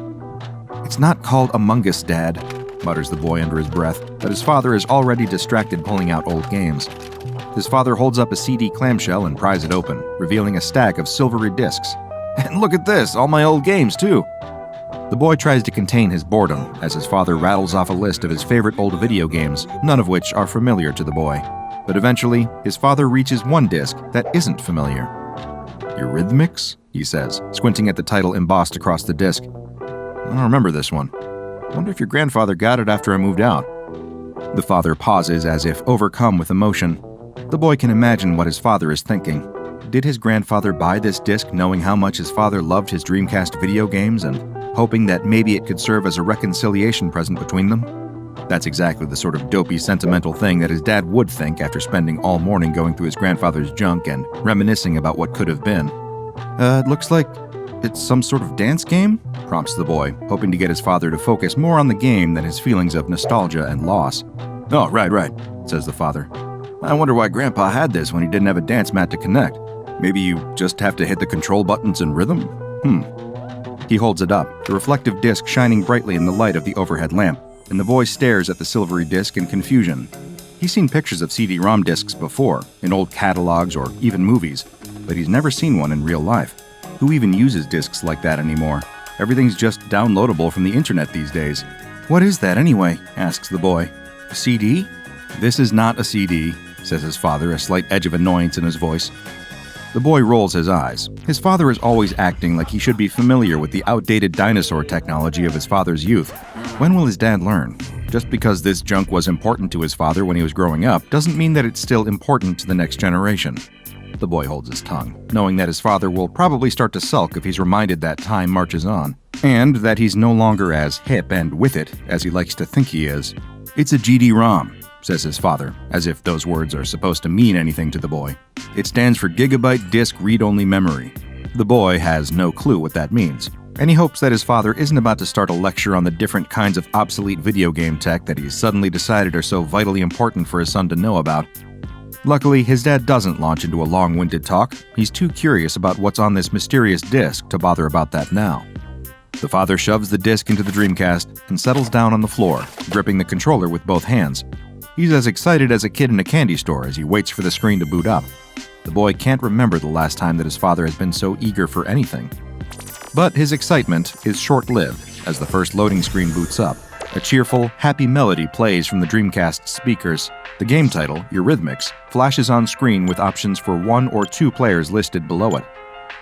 The father clicks over to 2 players, nodding for his son to pick up the other controller. The boy does as he's told. He can't imagine that this game is going to be any good. How old is it anyway? It's from when his dad was a kid, so that's all the way back in the 90s. This game might as well be 100 years old for all the boy cares. Immediately when the father chooses 2 players, the screen starts to glitch. The father yells in frustration, throwing his controller to the floor, but the boy sighs in relief. Thank God. At least now he won't have to pretend that this dinosaur game is anything good. "I guess it's busted," says the boy, ready to turn away from the Dreamcast. But his father is insistent.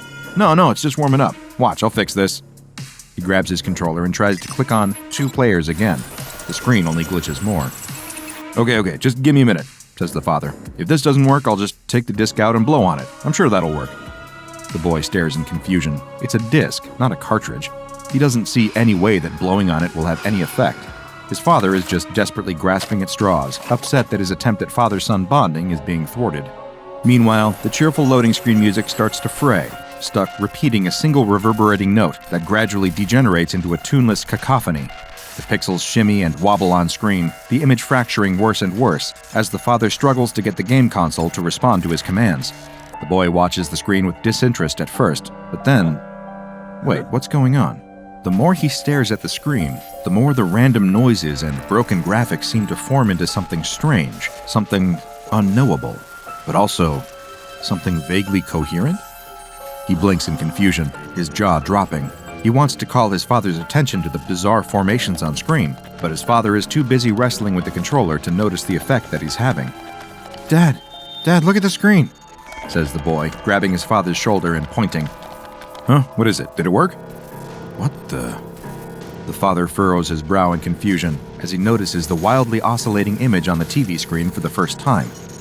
That doesn't look like a Dreamcast game at all. It's all broken, I think. The colors swirl around the screen in hypnotic, psychedelic patterns, and both father and son find themselves mesmerized, unable to look away.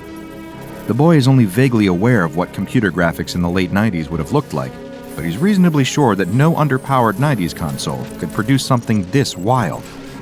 The boy feels himself getting groggy, his brain fogging over as he stares at the wildly oscillating shapes on the screen. He feels like he could almost make sense of them if he just tried hard enough. It's like looking at one of those old-fashioned magic eye pictures, where the image only collapses into sense if you cross your eyes just right. But these strange swirls of color are something far beyond that. The swirls spiral into distinct vortex patterns, to the point that the boy might almost believe that he's looking at eyes. Yes, that's it, he's sure of it.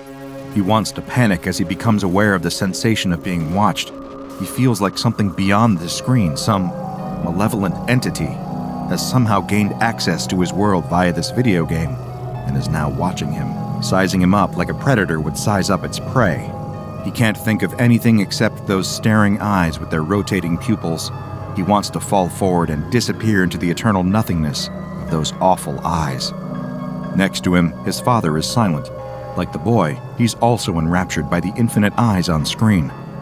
Oh my God, he mutters, so quiet that the boy can barely hear him. Do you see the eyes? It's your grandfather. He's watching us from beyond. I know that's him. The boy doesn't know whether his father is right. His father is probably just letting his guilt color his perception, because the boy doesn't feel like there's human intelligence on the other side of the screen. Whatever is out there, whether it's an alien mind from beyond human ken, or simply a computer program given awful sentience by a freak accident, it's not something that the boy can even begin to comprehend. He feels his mind shutting down in the face of that terror, as if his brain simply cannot take the strain anymore. He's only vaguely aware of his father hitting the floor in a dead faint. That should worry him. He should be frightened. He should want to rush to his father's side and try to shake him back awake. But his brain can't make his body respond. He feels his arms and legs getting weak and his eyelids getting heavy. It isn't long before his eyes drift shut, and the boy collapses onto the floor next to his father. Hours later, after the sun is already set, a car pulls up in front of the house, and the boy's mother gets out. She frowns as she looks at the front of the house, noting that the lights are on inside, and the front bay window casts a yellow square of light across the front lawn. The boy and his father must still be inside. They were supposed to have finished moving all that junk hours ago. She's tried calling both of their cell phones to remind them that they should be home for dinner, but neither father nor son has answered any of her calls or texts. She's not worried, though. They often ignore their phones when they get really involved in an activity, and she suspects, rightly, that her husband probably found some childhood relic in the basement that's distracted him from getting the task done. She's willing to bet that the two of them probably haven't even finished cleaning the basement. She walks up the garden path and puts her hand against the doorknob. The door creaks open. She frowns. Nothing sinister about that, right? Of course, they wouldn't bother to lock the door if they were still working inside, right? Nevertheless, she feels a strange chill run up her spine. Why is she suddenly so nervous? She pushes open the door and fumbles for the light switch. The foyer is dark, as is most of the house. The only light comes from the living room, and she can see that something within is throwing dancing shadows against the far wall. She hears a toneless, mechanical drone emanating from the living room. Are they watching television? That would be just like them to turn on the tube and completely lose track of time.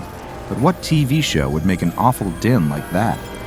She storms into the living room, ready to read her husband and son the riot act. But then, she stops dead in her tracks.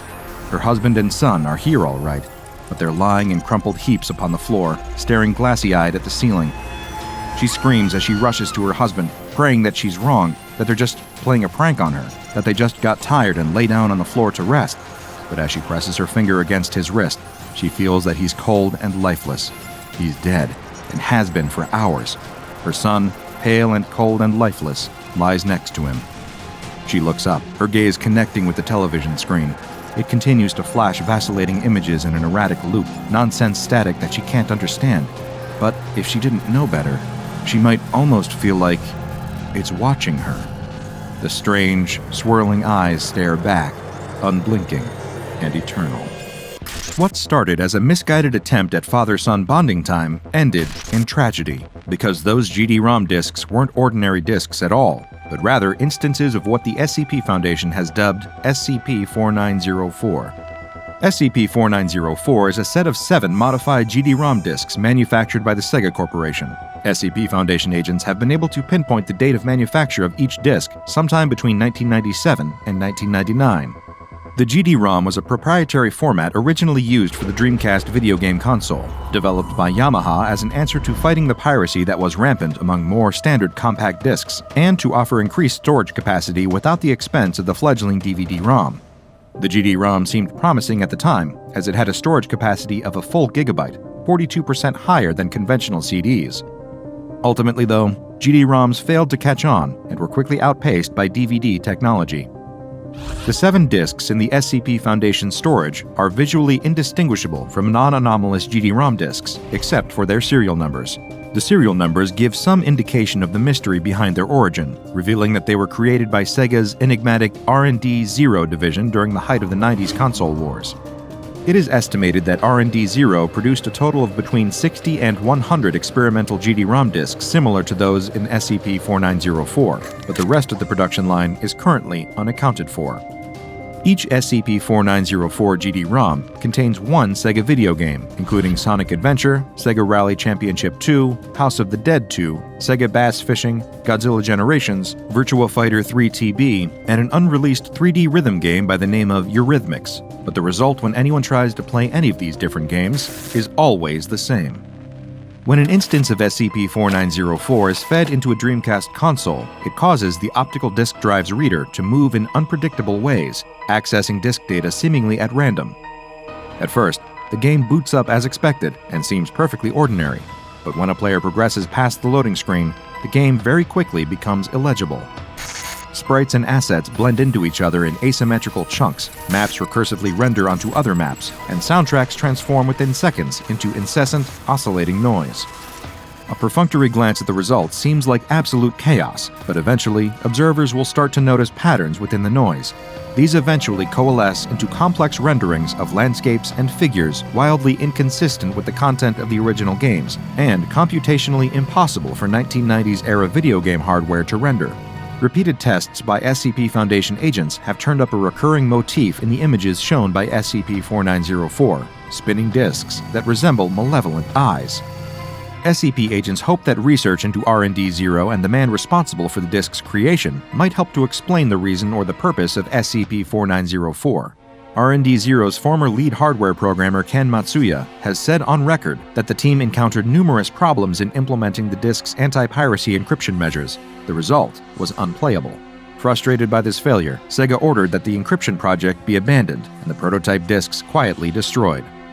However, it does not appear that Sega's orders were carried out to the letter. Matsuya himself rescued 7 of the disks, hoping to learn more about the issue on his own time, and it's possible that other disks not currently known to the Foundation also survived. With the help of improvised Sega hardware, Matsuya spent the next 4 years trying to understand the cause behind the disk's erratic behavior. Notebooks recovered from his apartment contain numerous sketches of the disk-generated visuals, depicting fractal combinations of landscape and figures seemingly drawn from places outside of the game data themselves, and stylized spinning disks in the shape of eyes. Matsuya himself met a strange and untimely end when he was found dead from a heart attack in his apartment in August 2003. Stranger still, an autopsy revealed that large portions of his brainstem and limbic system were missing. His death puzzled authorities since there was no evidence of any human, or even non-human, intrusion. Matsuya had apparently loaded one of the SCP-4904 instances in his possession into his home Dreamcast before his death, because the distinctive psychedelic visuals were playing on his television screen at the time that his body was discovered.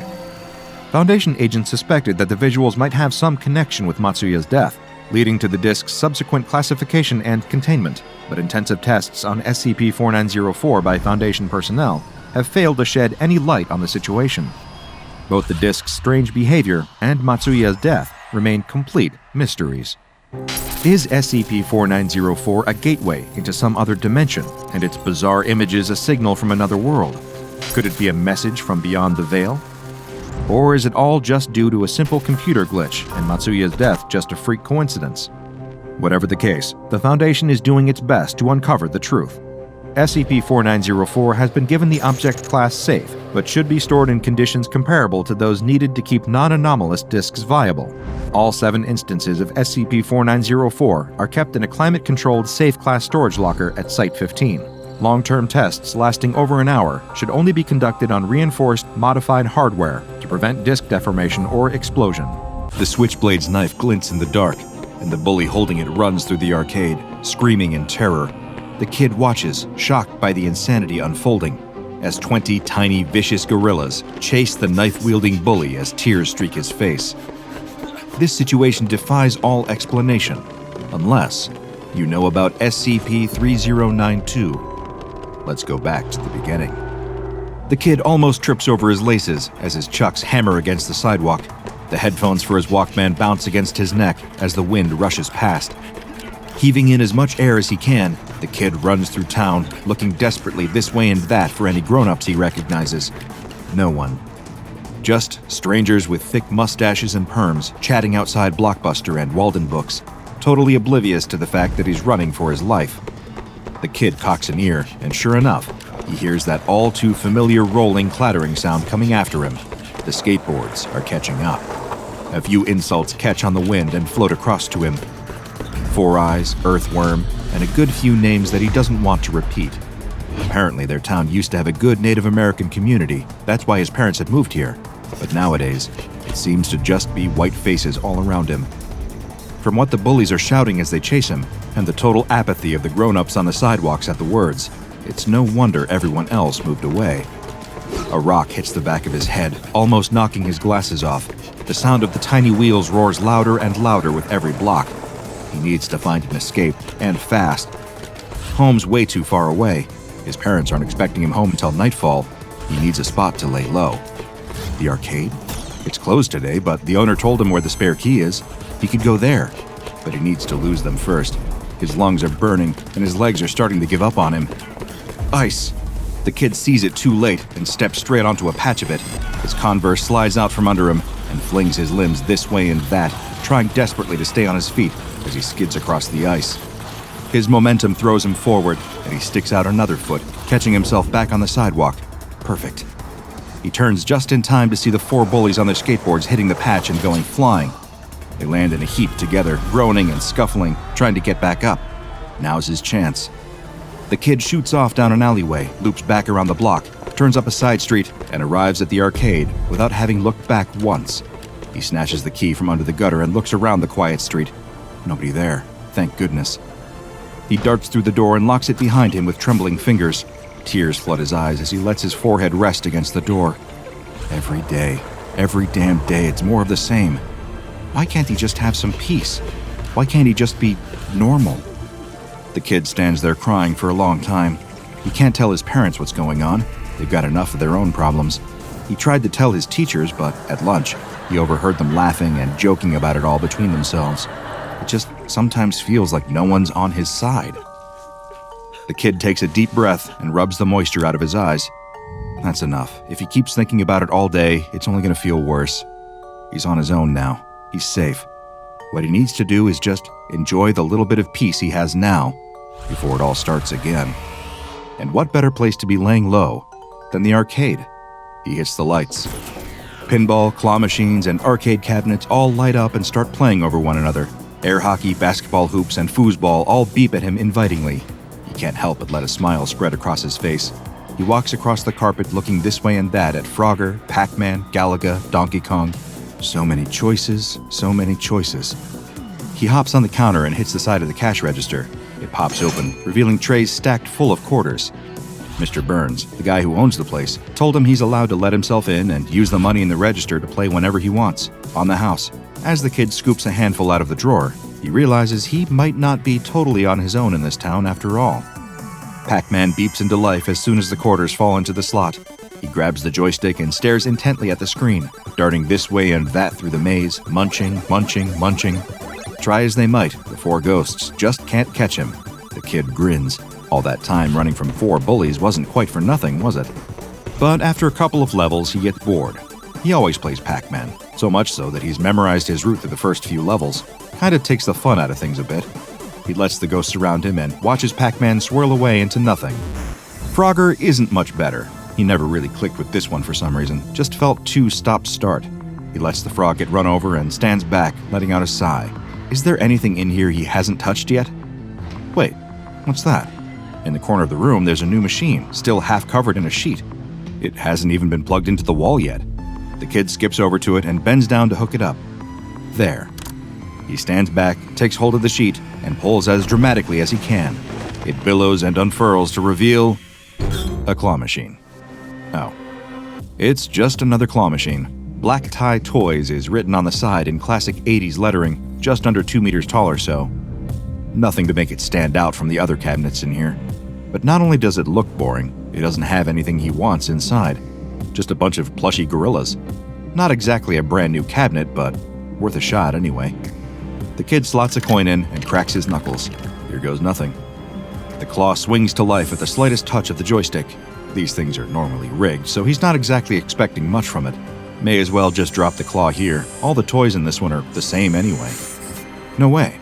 It's caught onto one of the gorilla's feet, lifting the toy up as it dangles upside down. It swings precariously this way and that as the claw guides it over to the hole. It's a defective toy with a bit of stitching loose on its shoulder, but he couldn't care less. The thrill of getting one first time. The toy drops into the chute and thumps to the bottom, just behind the little door. The kid punches the air and yells in triumph. He did it, first try. He bends down and reaches out into the little flap, just as the flap opens by itself.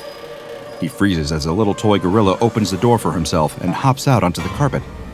The kid yelps and jumps backwards, tripping over his feet. Somewhere in that chute, between falling in and popping out, this little toy had, it had come alive. The little gorilla does the same as the kid, leaping backwards defensively. It raises two soft fists with surprisingly dexterous fingers and looks the kid up and down warily. It orders the kid in a stern, militaristic voice to identify himself. The kid's jaw drops open. It can speak? The little plushy gorilla's voice is gruff, but high-pitched enough to match his size. He barely comes up to the kid's knee. The gorilla asks him if he's friendly. The kid nods quickly. The gorilla's eyes narrow. What's your favorite fruit? The gorilla asks. Bananas. Phew, the gorilla says, dropping his fists. You never can be too careful. The kid dusts himself off and climbs to his feet. The gorilla deftly scales the side of the claw machine and hangs off it, surveying the arcade. The kid asks his name, which seems to stump the little toy. It picks at the loose stitching on his shoulder. The kid suggests calling him Stitches. The gorilla salutes at the sound of his new name. All right, kid, what's the operation? Give me the sit rep. Operation? Sit rep? The kid stands there, nonplussed for a moment. Well, they're in an arcade. Stitches nods sagely, taking the intel on board. And they have to stay here until nightfall. The little gorilla has already swung himself up on top of the machine to get a better view of strategic locations. And where are the hostiles? The kid hesitates. Stitches looks down at him knowingly. An unspoken understanding passes between them. They could be attacked at any moment. The pair of them take a walk around the room. the kid explaining the situation. 4 bullies, 3 entrances, front door, alley door, and a window. No back rooms or hallways, those are all locked. The gorilla takes a candy cane from behind the counter and sticks it in the side of his mouth like a cigar. He doesn't seem to be able to chew it or even suck on it. He is just a toy after all. But the kid feels like he can't really point that out. He has no idea how fragile his comrade's ego is. Look, I can't actually taste it, okay? I can only see, hear, and touch. I'm insecure about it. Leave me alone. We haven't got much time anyway, The gorilla says. We've got to prepare our defenses. The 2 of them go to work, Stitches barking orders at the kid as they ready themselves for the bully's arrival. The kid asks Stitches what exactly their aim is. The plushie looks at the kid like it's a trick question. Total domination, absolute victory, annihilation, a butchering. The kid straightens, suddenly feeling very unsure about all of this. He tells Stitches that he doesn't want to kill anyone or anything like that. Kill? The little gorilla falls backwards off the coin machine in surprise. Kill? No. What's wrong with you? Of course not. We're gonna tickle, bamboozle, inconvenience, and bonk. Where those things fit within the confines of the Geneva Convention, of course. Bang, bang, bang! The hammering fists on the door are so loud that it shakes on its hinges. They've barely had 10 minutes to get ready. That's not fair. The kid can see the shadows of feet blocking the streetlight. His knees go weak almost straight away at the sound of their cat calling through the cracks. They've found him. He could make a break for the alley door. If he's quiet enough, he could... But it's too late. As he looks at the fire escape, he can see another pair of legs blocking his exit. No point jumping out of the window. They'd see him straight away and have him blocked off from both sides. He looks down at his squishy little companion. They have no choice. It's time for guerrilla warfare. The front door crashes open, splinters of wood flying everywhere, and 3 of the bullies storm in. Front and center is their ringleader, dressed in all-black skater clothes with a constant sneer on his face. He must easily be a good foot taller than the kid, but even he looks small standing in between the twins. Hulking, egg-shaped boys with no hair on their heads or glints in their eyes. The banging noise behind the kid tells him that the 4th bully is trying to kick his way through the alley door. They don't have time to deal with that now. The twins are storming over to him like a pair of freight trains. His legs are really shaking now. He needs to move, but Stitches is gone. That loyal gorilla had been at his side just a moment ago, but as soon as trouble arrived, he disappeared, just like they always do. The twins are nearly upon him now. The kid doesn't have a choice. He takes a deep breath and closes his eyes, ready for a beating. Yeah! The primal scream fills the arcade. Out of the rafters, a tiny toy gorilla swings down on a loose cable, heading straight for the twins' faces. Their round faces barely have time to go from angry to confused before the cuddly toy is on top of them, pummeling them with its soft fists. Turns out those fists aren't worth much in a fight. Twin 1 pulls the ape off his face and holds it at arm's length. 2 of them stare at Stitches, who's swinging his fists wildly through thin air. Apparently lacking the brain power to be stunned that an inanimate cuddly toy has gained sentience, Twin 1 tosses Stitches over the arcade cabinets, and the pair of them continue their advance. Except the distraction worked just long enough. The kid grins and runs around the cotton candy machine, which by now is rumbling and banging, letting out a thin plume of smoke. His smile falters as they close in on him. Any second now. But the twins are closing in on him, thick arms outstretched to grab him when... Bang! The cotton candy machine explodes. Hot, sugary webbing bursts out in all directions, wrapping around the bullies and missing the top of the kid's ducking head by less than an inch. He can't believe that actually worked. Taking a step back to survey the damage, he looks down at the enormous twins, bound up in cotton candy and arguing with each other. The alley door crashes open, and the 4th bully rushes in. He's skinny, with tattoos all down both his arms. Looking at him now up close, the kid reckons he must be a good 10 years older than the other bullies. Why he's still hanging out with high school kids is anyone's guess. The kid gulps. He's only got one more trick up his sleeve, but 2 bullies left to go. The ringleader's disappeared somewhere. He can't worry about that now, though. He just has to focus on the old one. The man is leering at him from the back of the arcade. He reaches round to his back pocket and pulls out something small and shiny. Flicking open the knife blade, he spins the blade around between his fingers and winks at the kid. He feels all the blood leave his face. This isn't a game anymore. He needs to get out of here.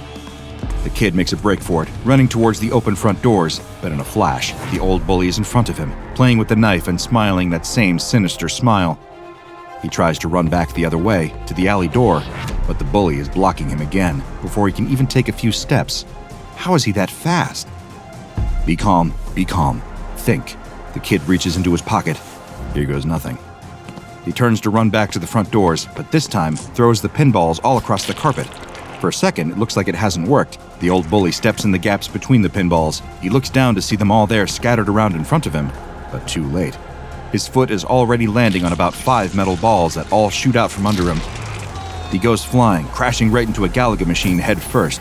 His leg twitches a couple times, and he goes still. The knife flies out of his hand, arcing through the air, spinning round and round and round, before landing with a gentle thud on the soft carpet. A sneaker treads onto the handle, a sneaker attached to a hairy leg sticking out of a pair of cord pants. The ringleader bends over to pick up the blade, flicks it open, and holds it against the neck of the little gorilla clutched in his arms. It would almost look funny, the bully threatening a cuddly toy, if the toy wasn't writhing around in fear. The kid cries out in panic for the knife-wielding bully to put his plush gorilla friend down. He's got nothing left, no more tricks up his sleeve. It's over. The bully just grins maniacally at him and pushes the knife harder against the squishy neck. He's got stitches by the shoulder of his arm, just above where the stitching is coming loose. The bully's back is to the cash register. On the wall behind him, dozens of giant cuddly prizes hang lifeless. The bully hisses that the kid is gonna pay for making them run all over town. The kid nods his head. He will, he promises. They can beat him up or whatever they like, just don't hurt Stitches. The bully laughs at the gorilla's name. You gave him a name? You're such a loser. Couldn't come up with anything better than Stitches. What does that name even mean? Let me show ya, the gorilla yells. Twisting away from the blade, he reaches into the gap in his shoulder, crying out in pain, and pulls out handfuls of stuffing, throwing them up into the bully's face. It doesn't do much, but it's enough to distract him. The kid seizes his chance, dashing forward and shoving the bully square in the chest, knocking him backwards and freeing Stitches. The little gorilla runs off to safety straight away. The kid can hardly believe what he's seeing. The bully is getting to his feet now, knife still in hand, snarling, but almost immediately, his snarling is drowned out by the sound of a shrieking primate, then another one. Both kid and bully wheel round to see Stitches swinging across the wall of stuffed toys, giving them high fives. As soon as he touches each of them, they transform, falling and turning into crazed gorillas, all of them rushing straight at the bully. His eyes widen in terror. He turns on his heel and runs out through the open doors, pursued by a small army. He lashes out wildly as he goes, striking one of the gorillas down. Stitches and the kid chase him to the doorway and watch as the little toy gorillas chase the bully off into the night, swinging on lampposts and leaping over cars. Good thing he ran. Stitches climbs up onto the kid's shoulder, popping his candy cane cigar back into his mouth. Our fists are about as hard as Hello Kitty's. Let's see how long it takes him to figure that one out. A whimper behind them sobers the moment. Turning around, they see the body of the gorilla toy that the bully punched as he left. It lies slumped on a pinball machine, stuffing bursting from its chest. Plumes of cotton cover the glass. Stitches buries his head in the kid's neck, sickened and devastated by the casualty. The dying gorilla looks at him with beady little eyes. It raises a dramatic hand towards him, breathing in shaky gasps. Mr. Stitches, I don't feel so good. Like a community theater actor doing Shakespeare, the little toy dies a dramatic death. Throwing his head back, he takes one desperate gasping breath and falls still. The kid stands there in shock, except the little gorilla does seem to be breathing, very lightly, as if pretending he's dead. The kid sidles up to the cabinet and pokes him. Hello? He pokes the gorilla again. It opens one eye and looks at him, annoyed. I'm out of the game. Leave me alone. Stitches hits the kid on the side of the head. Hey, let him be out of the game in peace. Show some respect. Sorry. The kid clasps his hands together in humility and stands by the pretend dying gorilla. Stitches salutes. Until they get bored and go off to play a game of Galaga. Check out the Dr. Bob Patreon and become a junior researcher today. Now go and watch another entry from the files of Dr. Bob, like SCP-705, Militaristic Play-Doh.